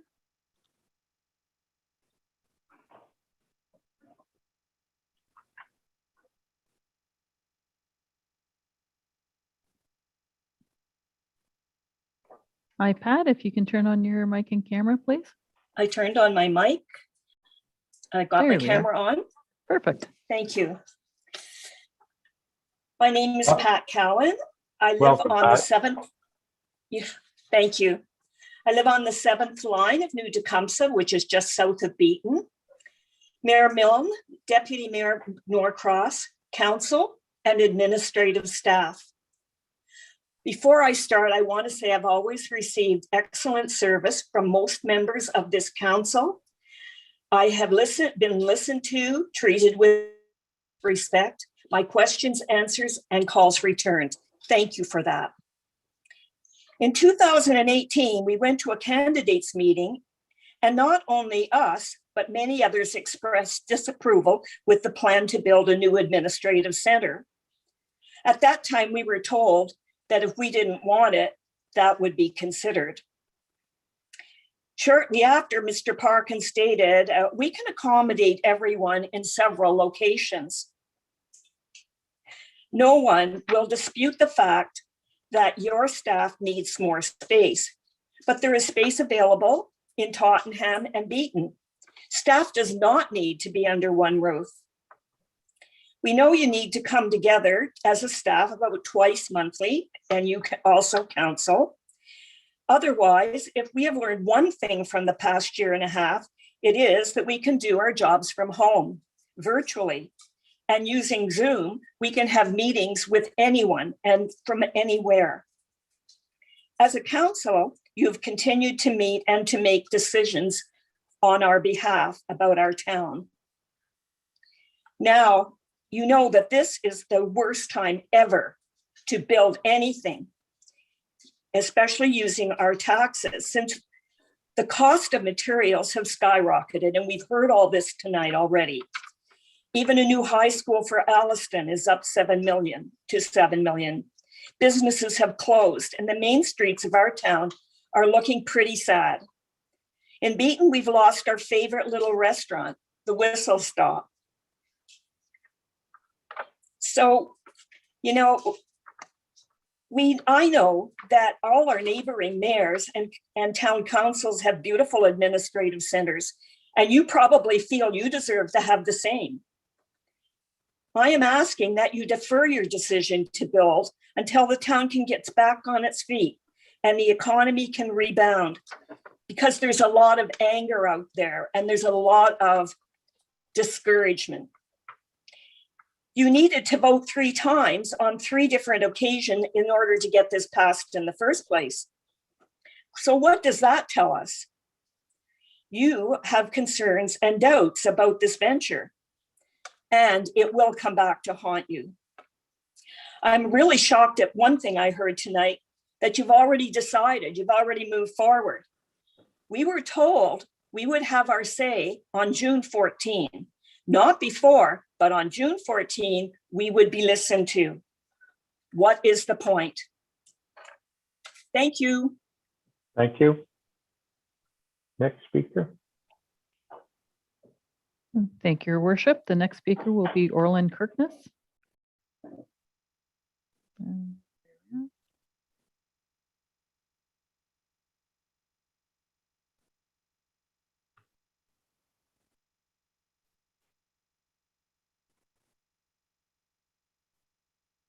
Everyone hear me? Yes, we can, Orland. Mayor Milne, Your Worship, council members, and committee members. My name is Orland Kirkness, originally from Orangeville, and now a proud resident of Alliston. Man, I didn't know we had those kind of, where is Beaton? All night we've heard from a number of the Beaton people, and I appreciate what they're saying. But I don't agree. I join all of the citizens of our community, and I've met many of them in the opposite direction who are in favor of the renovations and additions to the original Alliston Union School to become our new town hall for Tecumseh. And the 25 Albert Street West property is the place it's going to be situated at. It will be a facility that will have considered our rich history of yesterday, our citizens of today, and the people that have yet to join us over the next 30 years of community growth. I'm just the opposite. I thank the two town councils in 2014, 2018. Where have you people been? This topic has been on the table for many, many days. And they've got us to this point today where the tenders have been scrutinized, a selection has been made, and to come under budget. Are you hearing me? It's under budget. That is very, very significant. Everyone has heard, and the decision is about to be made. Everyone has been heard, and the decision is about to be made, and that is the way our democracy works. And I give credit to the councillors that they have got a lot more experience. We've got former mayors. We've had people in council for over 20 years, almost 20 years. And surely they know something, and especially when they work at it full time. Just to add from the personal point of view, I've studied the surplus lands the town owns presently and probable values based on the comparable sales of just 3 of those properties. The one down behind Barb's clothes closet, 2 Elizabeth, 17 Victoria, the old library, the present library, and the 1014 Wellington, the community, our administration building presently. Of course, the money that would come from those properties, plus low interest rates in the foreseeable future, put the town hall building budget in great shape from where I sit. And people have to understand that the various budgets, nothing to do with water, nothing to do with various things. Please study the various departments and the monies that are dedicated to those areas. From a business point of view, where are the business people tonight? Because from a business point of view, Alliston has been designated as a growth center in South Central by the provincial government. And do you know what that means? That means that Beaton is not the center. By the time we finish our regional government, Alliston, in fact, Albert Street may be the very center. But come on, from a business point of view, Alliston has been designated as a growth center. And with the new town hall moving forward means that we will have a business facility that will meet the needs of the growth head on and enable our town administration team and members of the council to handle the expansion and keep pace with the community needs. I mean, again, ask your business people tomorrow morning. Most agree that to run a municipal business smoothly, it's imperative that the department heads need to meet under one roof. And they need to interact with their people on a daily basis. Ask your local merchants and your business people around town about the inefficiencies that COVID brought to the table. Never mind the positives. The positives are those people that won't have a job down the road. I'm holding up an article from the Financial Post this week, a beautiful article. The boss is going back to work, to the office, and you should too. Basically, this hybrid working conditions may have a few advantages, but be careful what you wish for. Because, as the article states, out of sight, out of mind, out of advancement, and out of a job. Everybody knows the story of Richmond Hill. 30 years ago, they had the opportunity to put a fantastic center together at Major, Mac, and Young. The council members didn't do it. They were going to do it next year. Never got done. And to this day, Richmond Hill is a headless monster. You can't meet any place except on Yonge Street with the buses whipping by. I will close my short session with this thought. Ever since my traveling days in Europe, as a single, I have admired the big and spacious town squares where people meet and interact. Our one-of-a-kind Gibson Center will now have a companion in the same area with our new town hall. And if we can't fit our new library into the town hall itself, a new library building in the near future will add to that again. Lots of room for parking, weekly farmer market, seasonal festivals and special events to enjoy generations. It's an absolute must, and let's get on with the business of the day.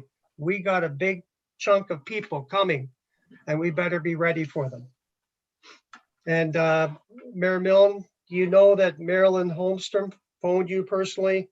Yes, she And did. said that I was going to say a few words for her from her letter. I'm just going to take the last minute to do that. During the debate over the new town hall issue, I've been introduced to a number of local citizens who have already done a great deal for our community.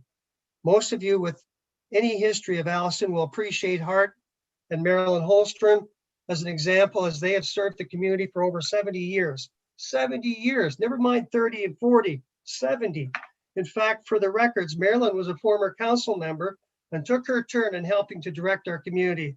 And I thank all the council members up there, whether I agree with you or not. I appreciate the time and energy you put into what you're doing. She's written a beautiful letter of support for the new town hall tender to be accepted. And she could not be here herself, but asked me to pass on some of her thoughts in that letter at this time. And I quote, "The Council of New Tecumseh initiated successfully with the Simcoe County School Board to purchase the building known as the former Alliston Union Public School, along with its extensive property at 25 West. 30 seconds left. At super bargain price. With their foresight, probably one of the reasons we're here today. Also, the same council related that 10 Wellington was initially built for Alliston only, not New Tecumseh. It's time to move. Council has spoken. Let's do process for the approval. Let's get on with it." She was born in Alliston 74 years ago, residing here. She loves this town and she's concerned with the well-being of it. I hope Thanks, Orland. I see the new admin building in the very near future. Thank you very much. Folks, Good evening. come on. Okay, thank you, Your Worship. The next one in line is Matthew Casey.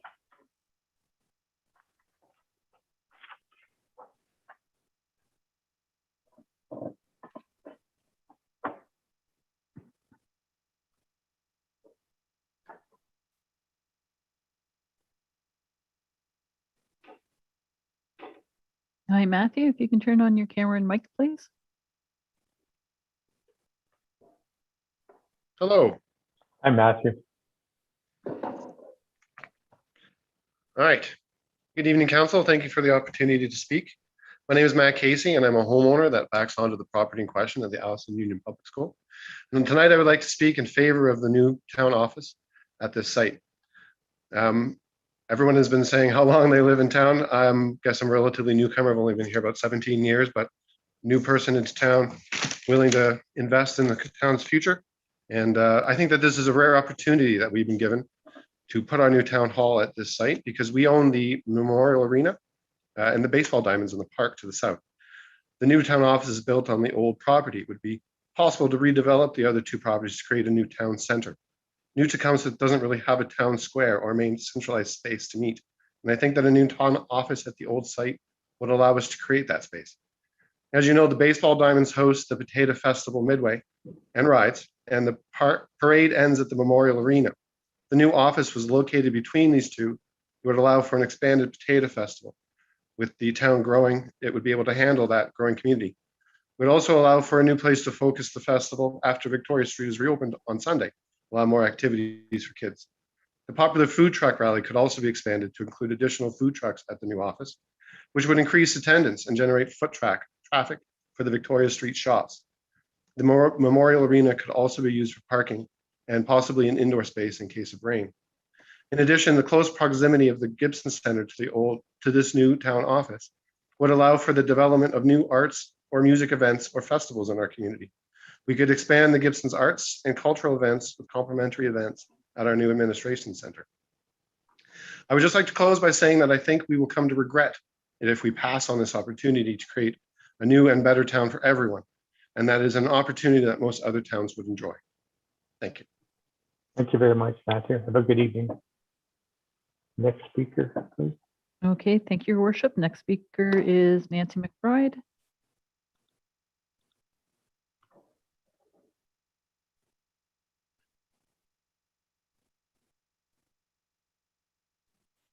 Okay, Nancy, if you can turn on your camera and mic, please. Thank you. Good evening, Nancy. Hi, thank you and good evening. My name is Nancy McBride and I am the co-director of Tottenham Water Incorporated. It is a not-for-profit volunteer-run organization. It's with great disappointment that I speak today. The history of my experience has shown a lack of integrity displayed by most of our council members. Council has continued to put priorities of its constituents behind their own.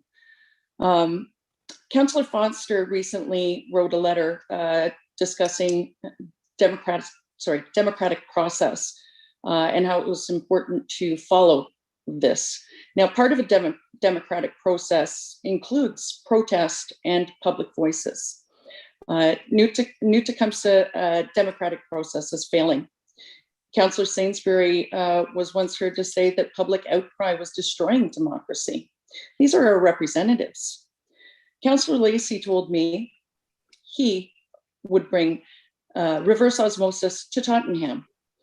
He ran on the premise that we were going to get filtration and water. Nancy, can I direct This you is back very to related to the this. tender related? This is very related. Wait. Tender, okay. Thank you.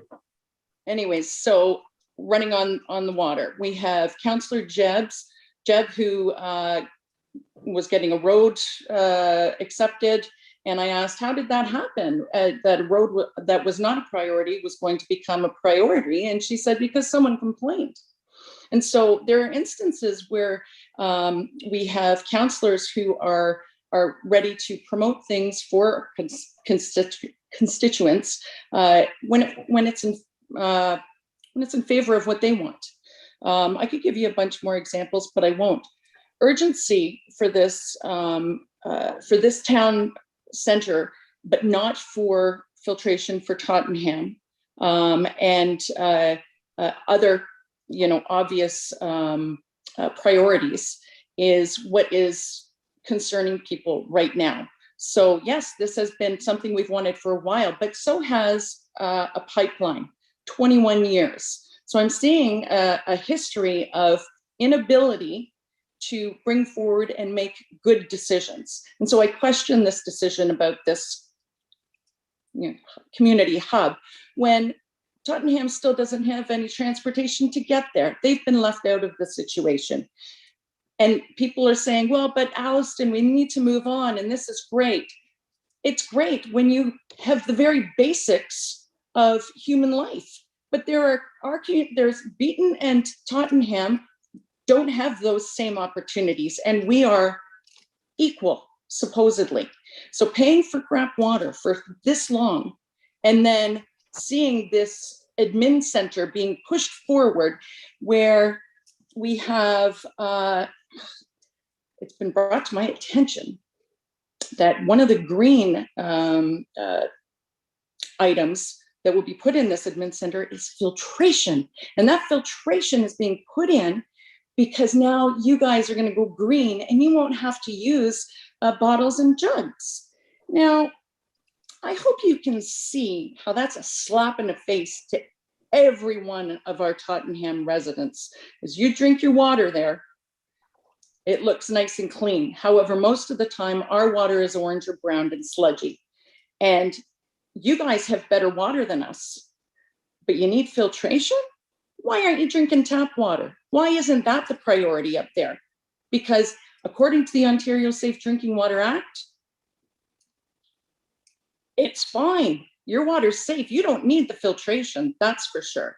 So yes, there are all sorts of reasons why an admin center would be fabulous, but when you guys can't get the basics right and look after gross members of the population of New Tecumseh, and you ignore their basic human rights, I hope you can understand. I hope the people that favor the admin center can understand the outrage and the anger displayed by residents of Tottenham. So I say no to the admin center. Get your act together.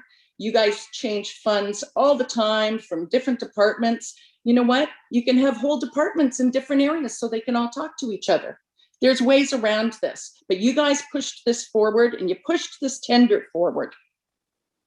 Even though all the other times it was voted no, but now that, you know, Beatty has turned on a dime there because suddenly his dad is getting water from this pipeline prior to Tottenham, so for a vodka business. These are things that the public needs to know and that the public finds absolutely Once again, Nancy, I outrageous. gotta bring you back to the tender. You're just The tender is not okay. I disagree with it.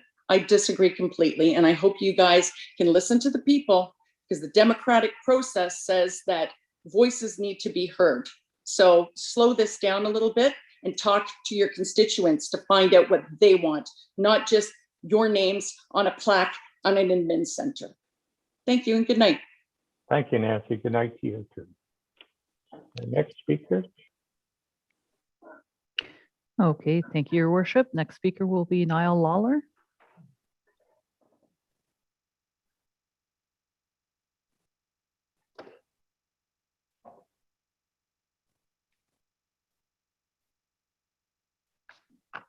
So Niall, if you can turn your camera and mic on, please.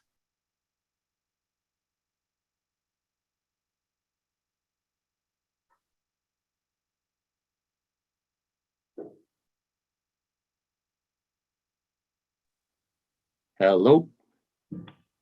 Good evening, Niall. Great. Can you see me as well? No, we can't see you now. We can hear you. So. It's not too important.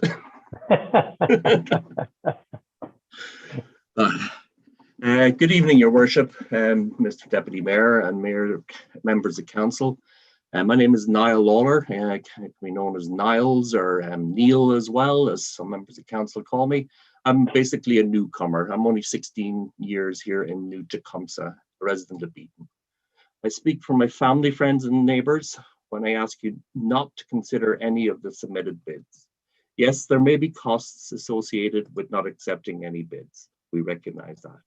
These costs will be far less than the ones you're about to add on our already overstretched debt burden in New Tecumseh. We're fast approaching our debt ceiling already, and with the two projects tonight, we're also paying for the transmission pipeline as well from Hollingwood. That's $9 million, $9.5 million, I believe. We might as well hand the keys over to Doug Ford now to the province. I'm going to go off course a slight bit here for a minute as it's relative to our subject. We're about to borrow, as it really is, $9.5 million on item CW 0.45, the Collingwood to Alliston pipeline, to pay off a debt.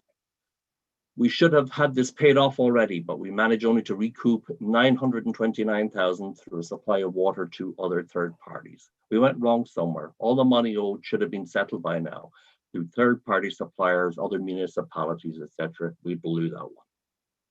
How are we to pay for this loan?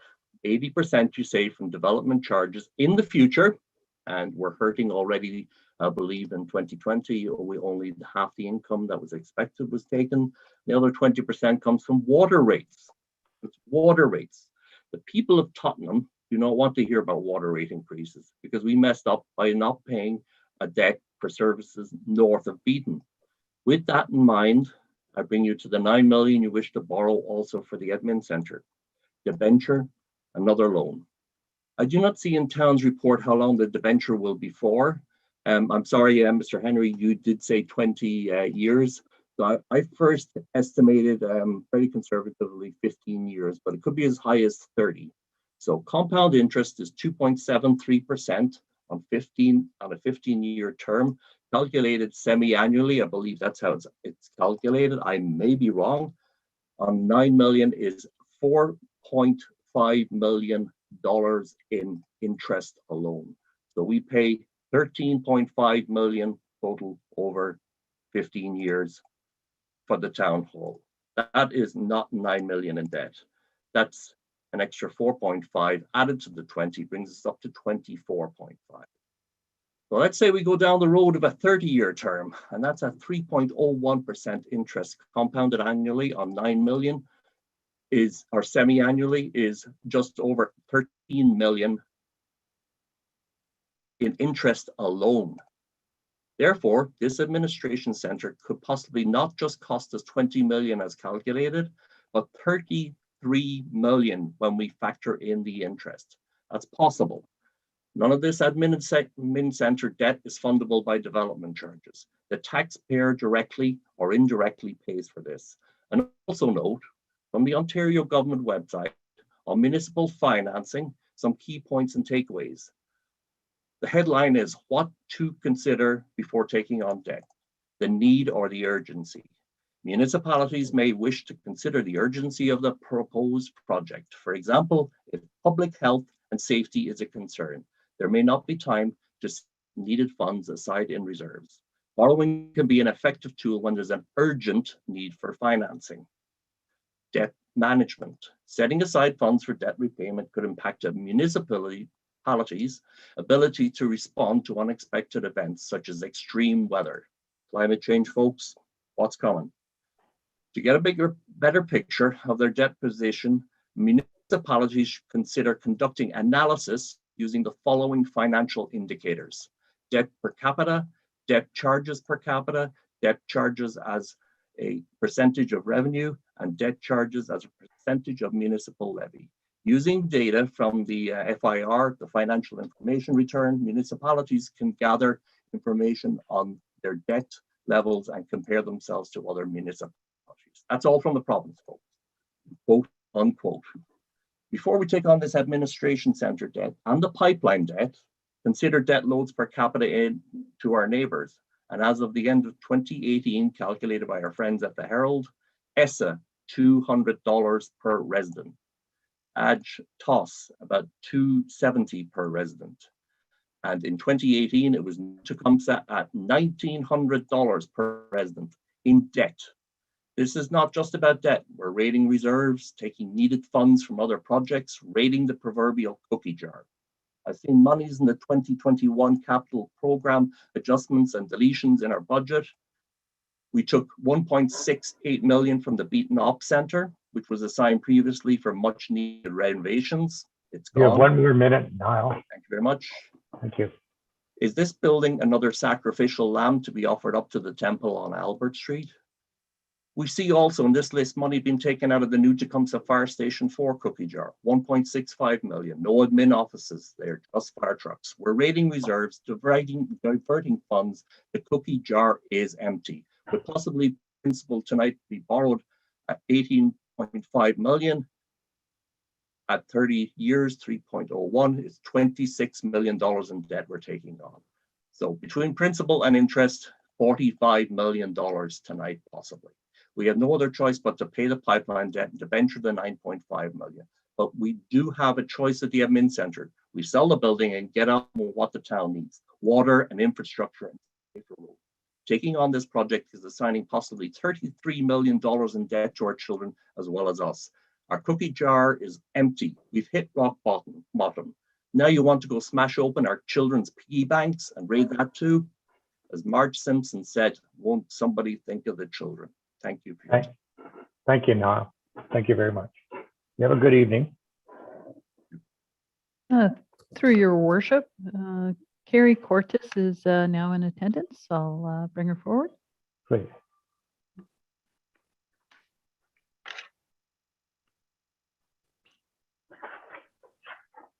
So Carrie, if you can turn your camera and mic on, please.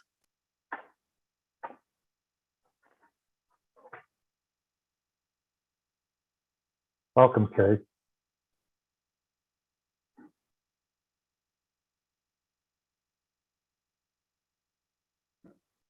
Unmute your button. Your mute button, Carrie. Good evening. Can you hear me? Thank you. Yes. Hi, I'm Carrie Cortis. I live in Tottenham. I live at 34 Rodcliffe.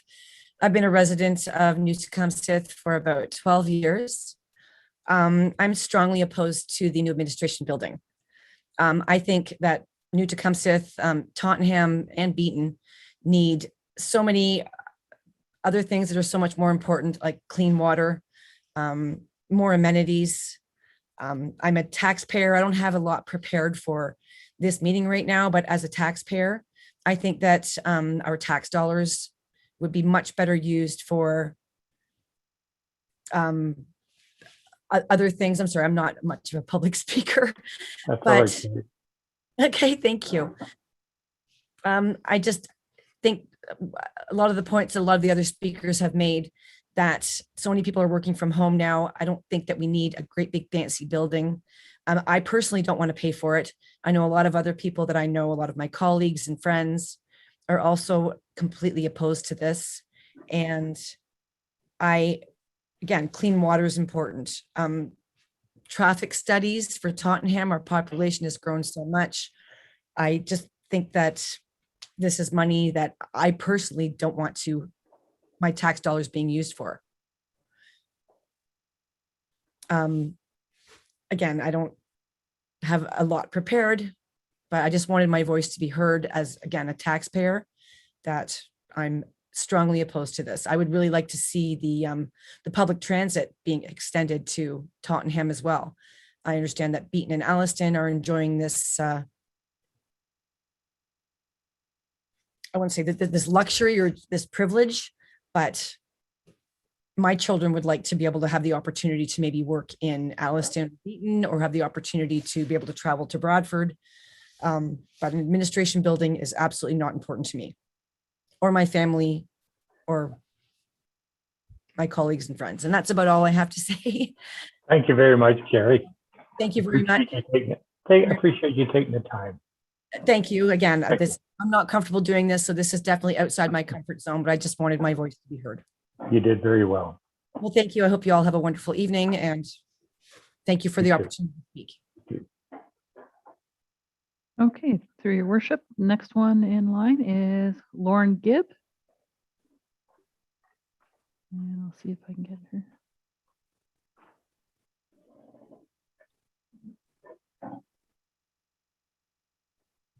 Just bear with us for 1 minute. Okay, Lauren, can you hear us?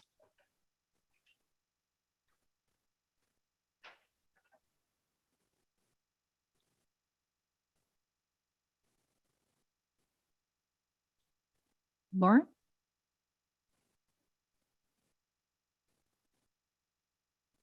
Through your worship, she's attending by phone also, so we're Okay. just having. That's fine. Okay, so what we'll do is we'll go to the next person and see if she comes back. 1 moment. So next person we're going to bring forward is Mary Ann Archer.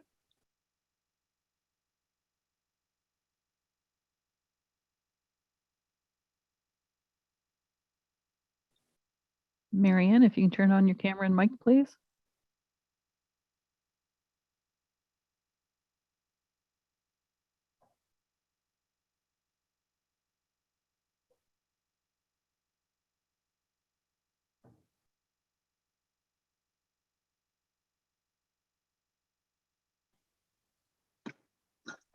There she is. Hi there. Hi, Marianne. Hi, thank you. Good evening, Mayor, Deputy Mayor, and council members.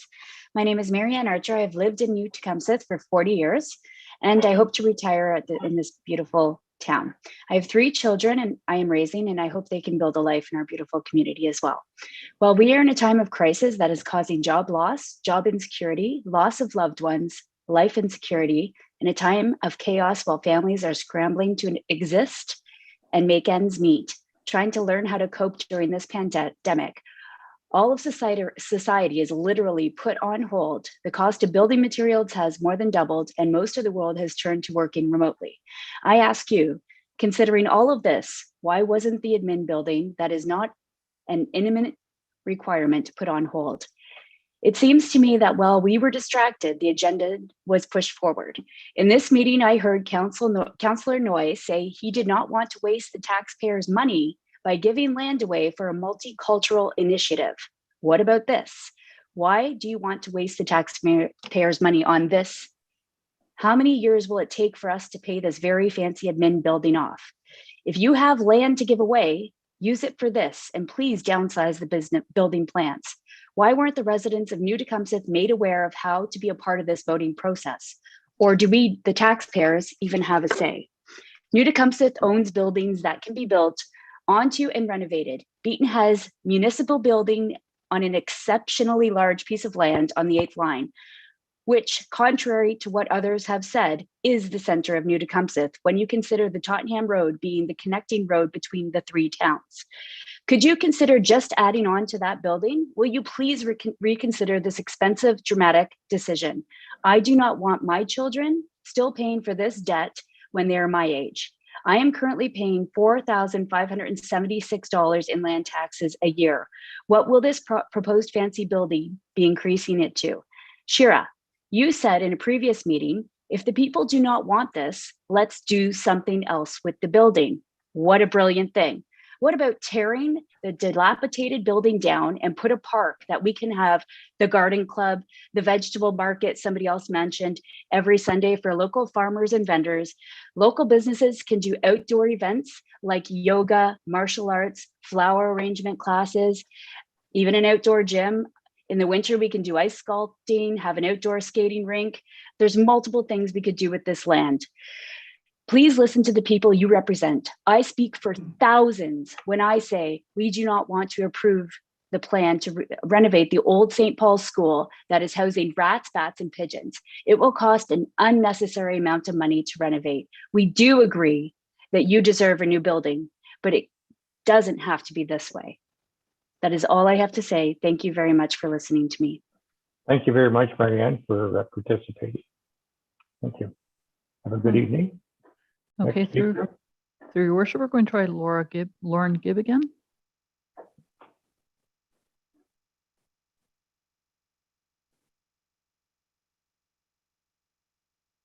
I think she accidentally muted herself. 1 minute.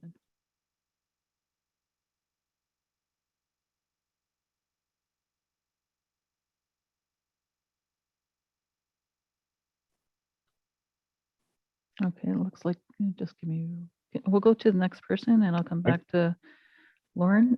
Reality Bissonnette will bring you into the meeting.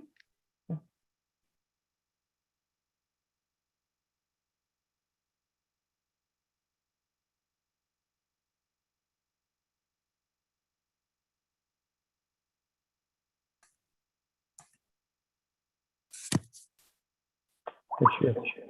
Hello. Welcome, Reality. Thank you so much. Thank you, Mayor Milne and councillors. I would also like to thank the viewers for joining us on YouTube, as well as all the other following along on the various other communication platforms available in 2021. First, I'd like to introduce myself. My name is Reality Bissonnette, and I've been a resident of New Tecumseth for over 9 years. My grandfather was a counselor for the Seguin Township for over 50 years, so I suppose it's time I started using my voice to speak with council myself. I understand the agenda item I'm speaking to this evening is regarding the tender submitted for building the proposed new administration building at the Albert Street location. And because of that, I wish it noted that I don't believe council should accept any of the tenders, period. I know thousands of new Tecumseth residents feel the same way. I know this because I helped to deliver a box full of paper petitions to the current administration building on Friday. Now, my understanding of a complaint, and these petitions are complaints, is that for every one written or spoken, there are 7 more who feel the same but have chosen to remain silent. This means that each of those signatures represents up to 8 residents. I do know that we've handed in north of 1,900 signatures. If that is the case, then close to 16,000 residents feel the same as I do. They do not want the proposed new administration building built either. The last census taken of New Tecumseth has our total population at around 41,500 residents. This is voters and children combined. That's a shocking number of New Tecumseth population that do not want this building to happen. Since I have become involved in speaking with residents regarding the proposed new administration building, I have had only 2 residents express their agreement with moving ahead on the new building. And the reason they both gave was that they didn't want low-income housing to be built in its place. Another experience I had was when I was waiting in an office for an appointment and an elderly lady brought up the proposed build. She thought it was a waste of our taxes and she thought it was silly. I spoke up and I let her know about the petition and asked if she was interested in signing it. She said she would, but her daughter's property was located near the proposed site and did not want, again, low-income housing to be built there instead, so she declined. I understand at some point in the last year, Councillor Harris McIntyre stated that, and I quote, "But if the community is absolutely against it, well, we've purchased the building, we can flip it, and there are other opportunities we can explore, fine, if that's what everybody seems to want." Well, ladies and gentlemen, seems to me like the majority of people do not want you to move ahead with the proposed new admin building. Therefore, you should not accept any of the tenders submitted. Thank you so much for your time. Thank you very much, Reality, for your input, and have a good evening. You too. Okay, thank you, Your Worship. So I know Lauren Gibb is going to try once again. She's going to try to attend via Zoom. What we do have is, let me just look here. Moretta is not here. She was going to try to attend again. So she's not in attendance. If you can just give me one moment, I'll try to get a hold of Lauren here. She is trying to make an attempt.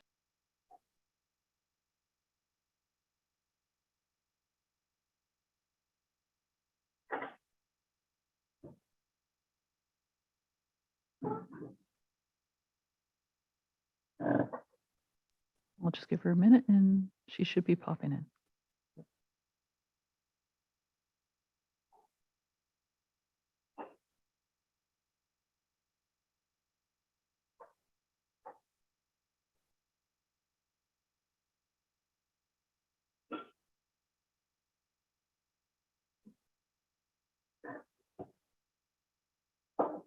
Okay, so through Your Worship, Moretta will not be speaking.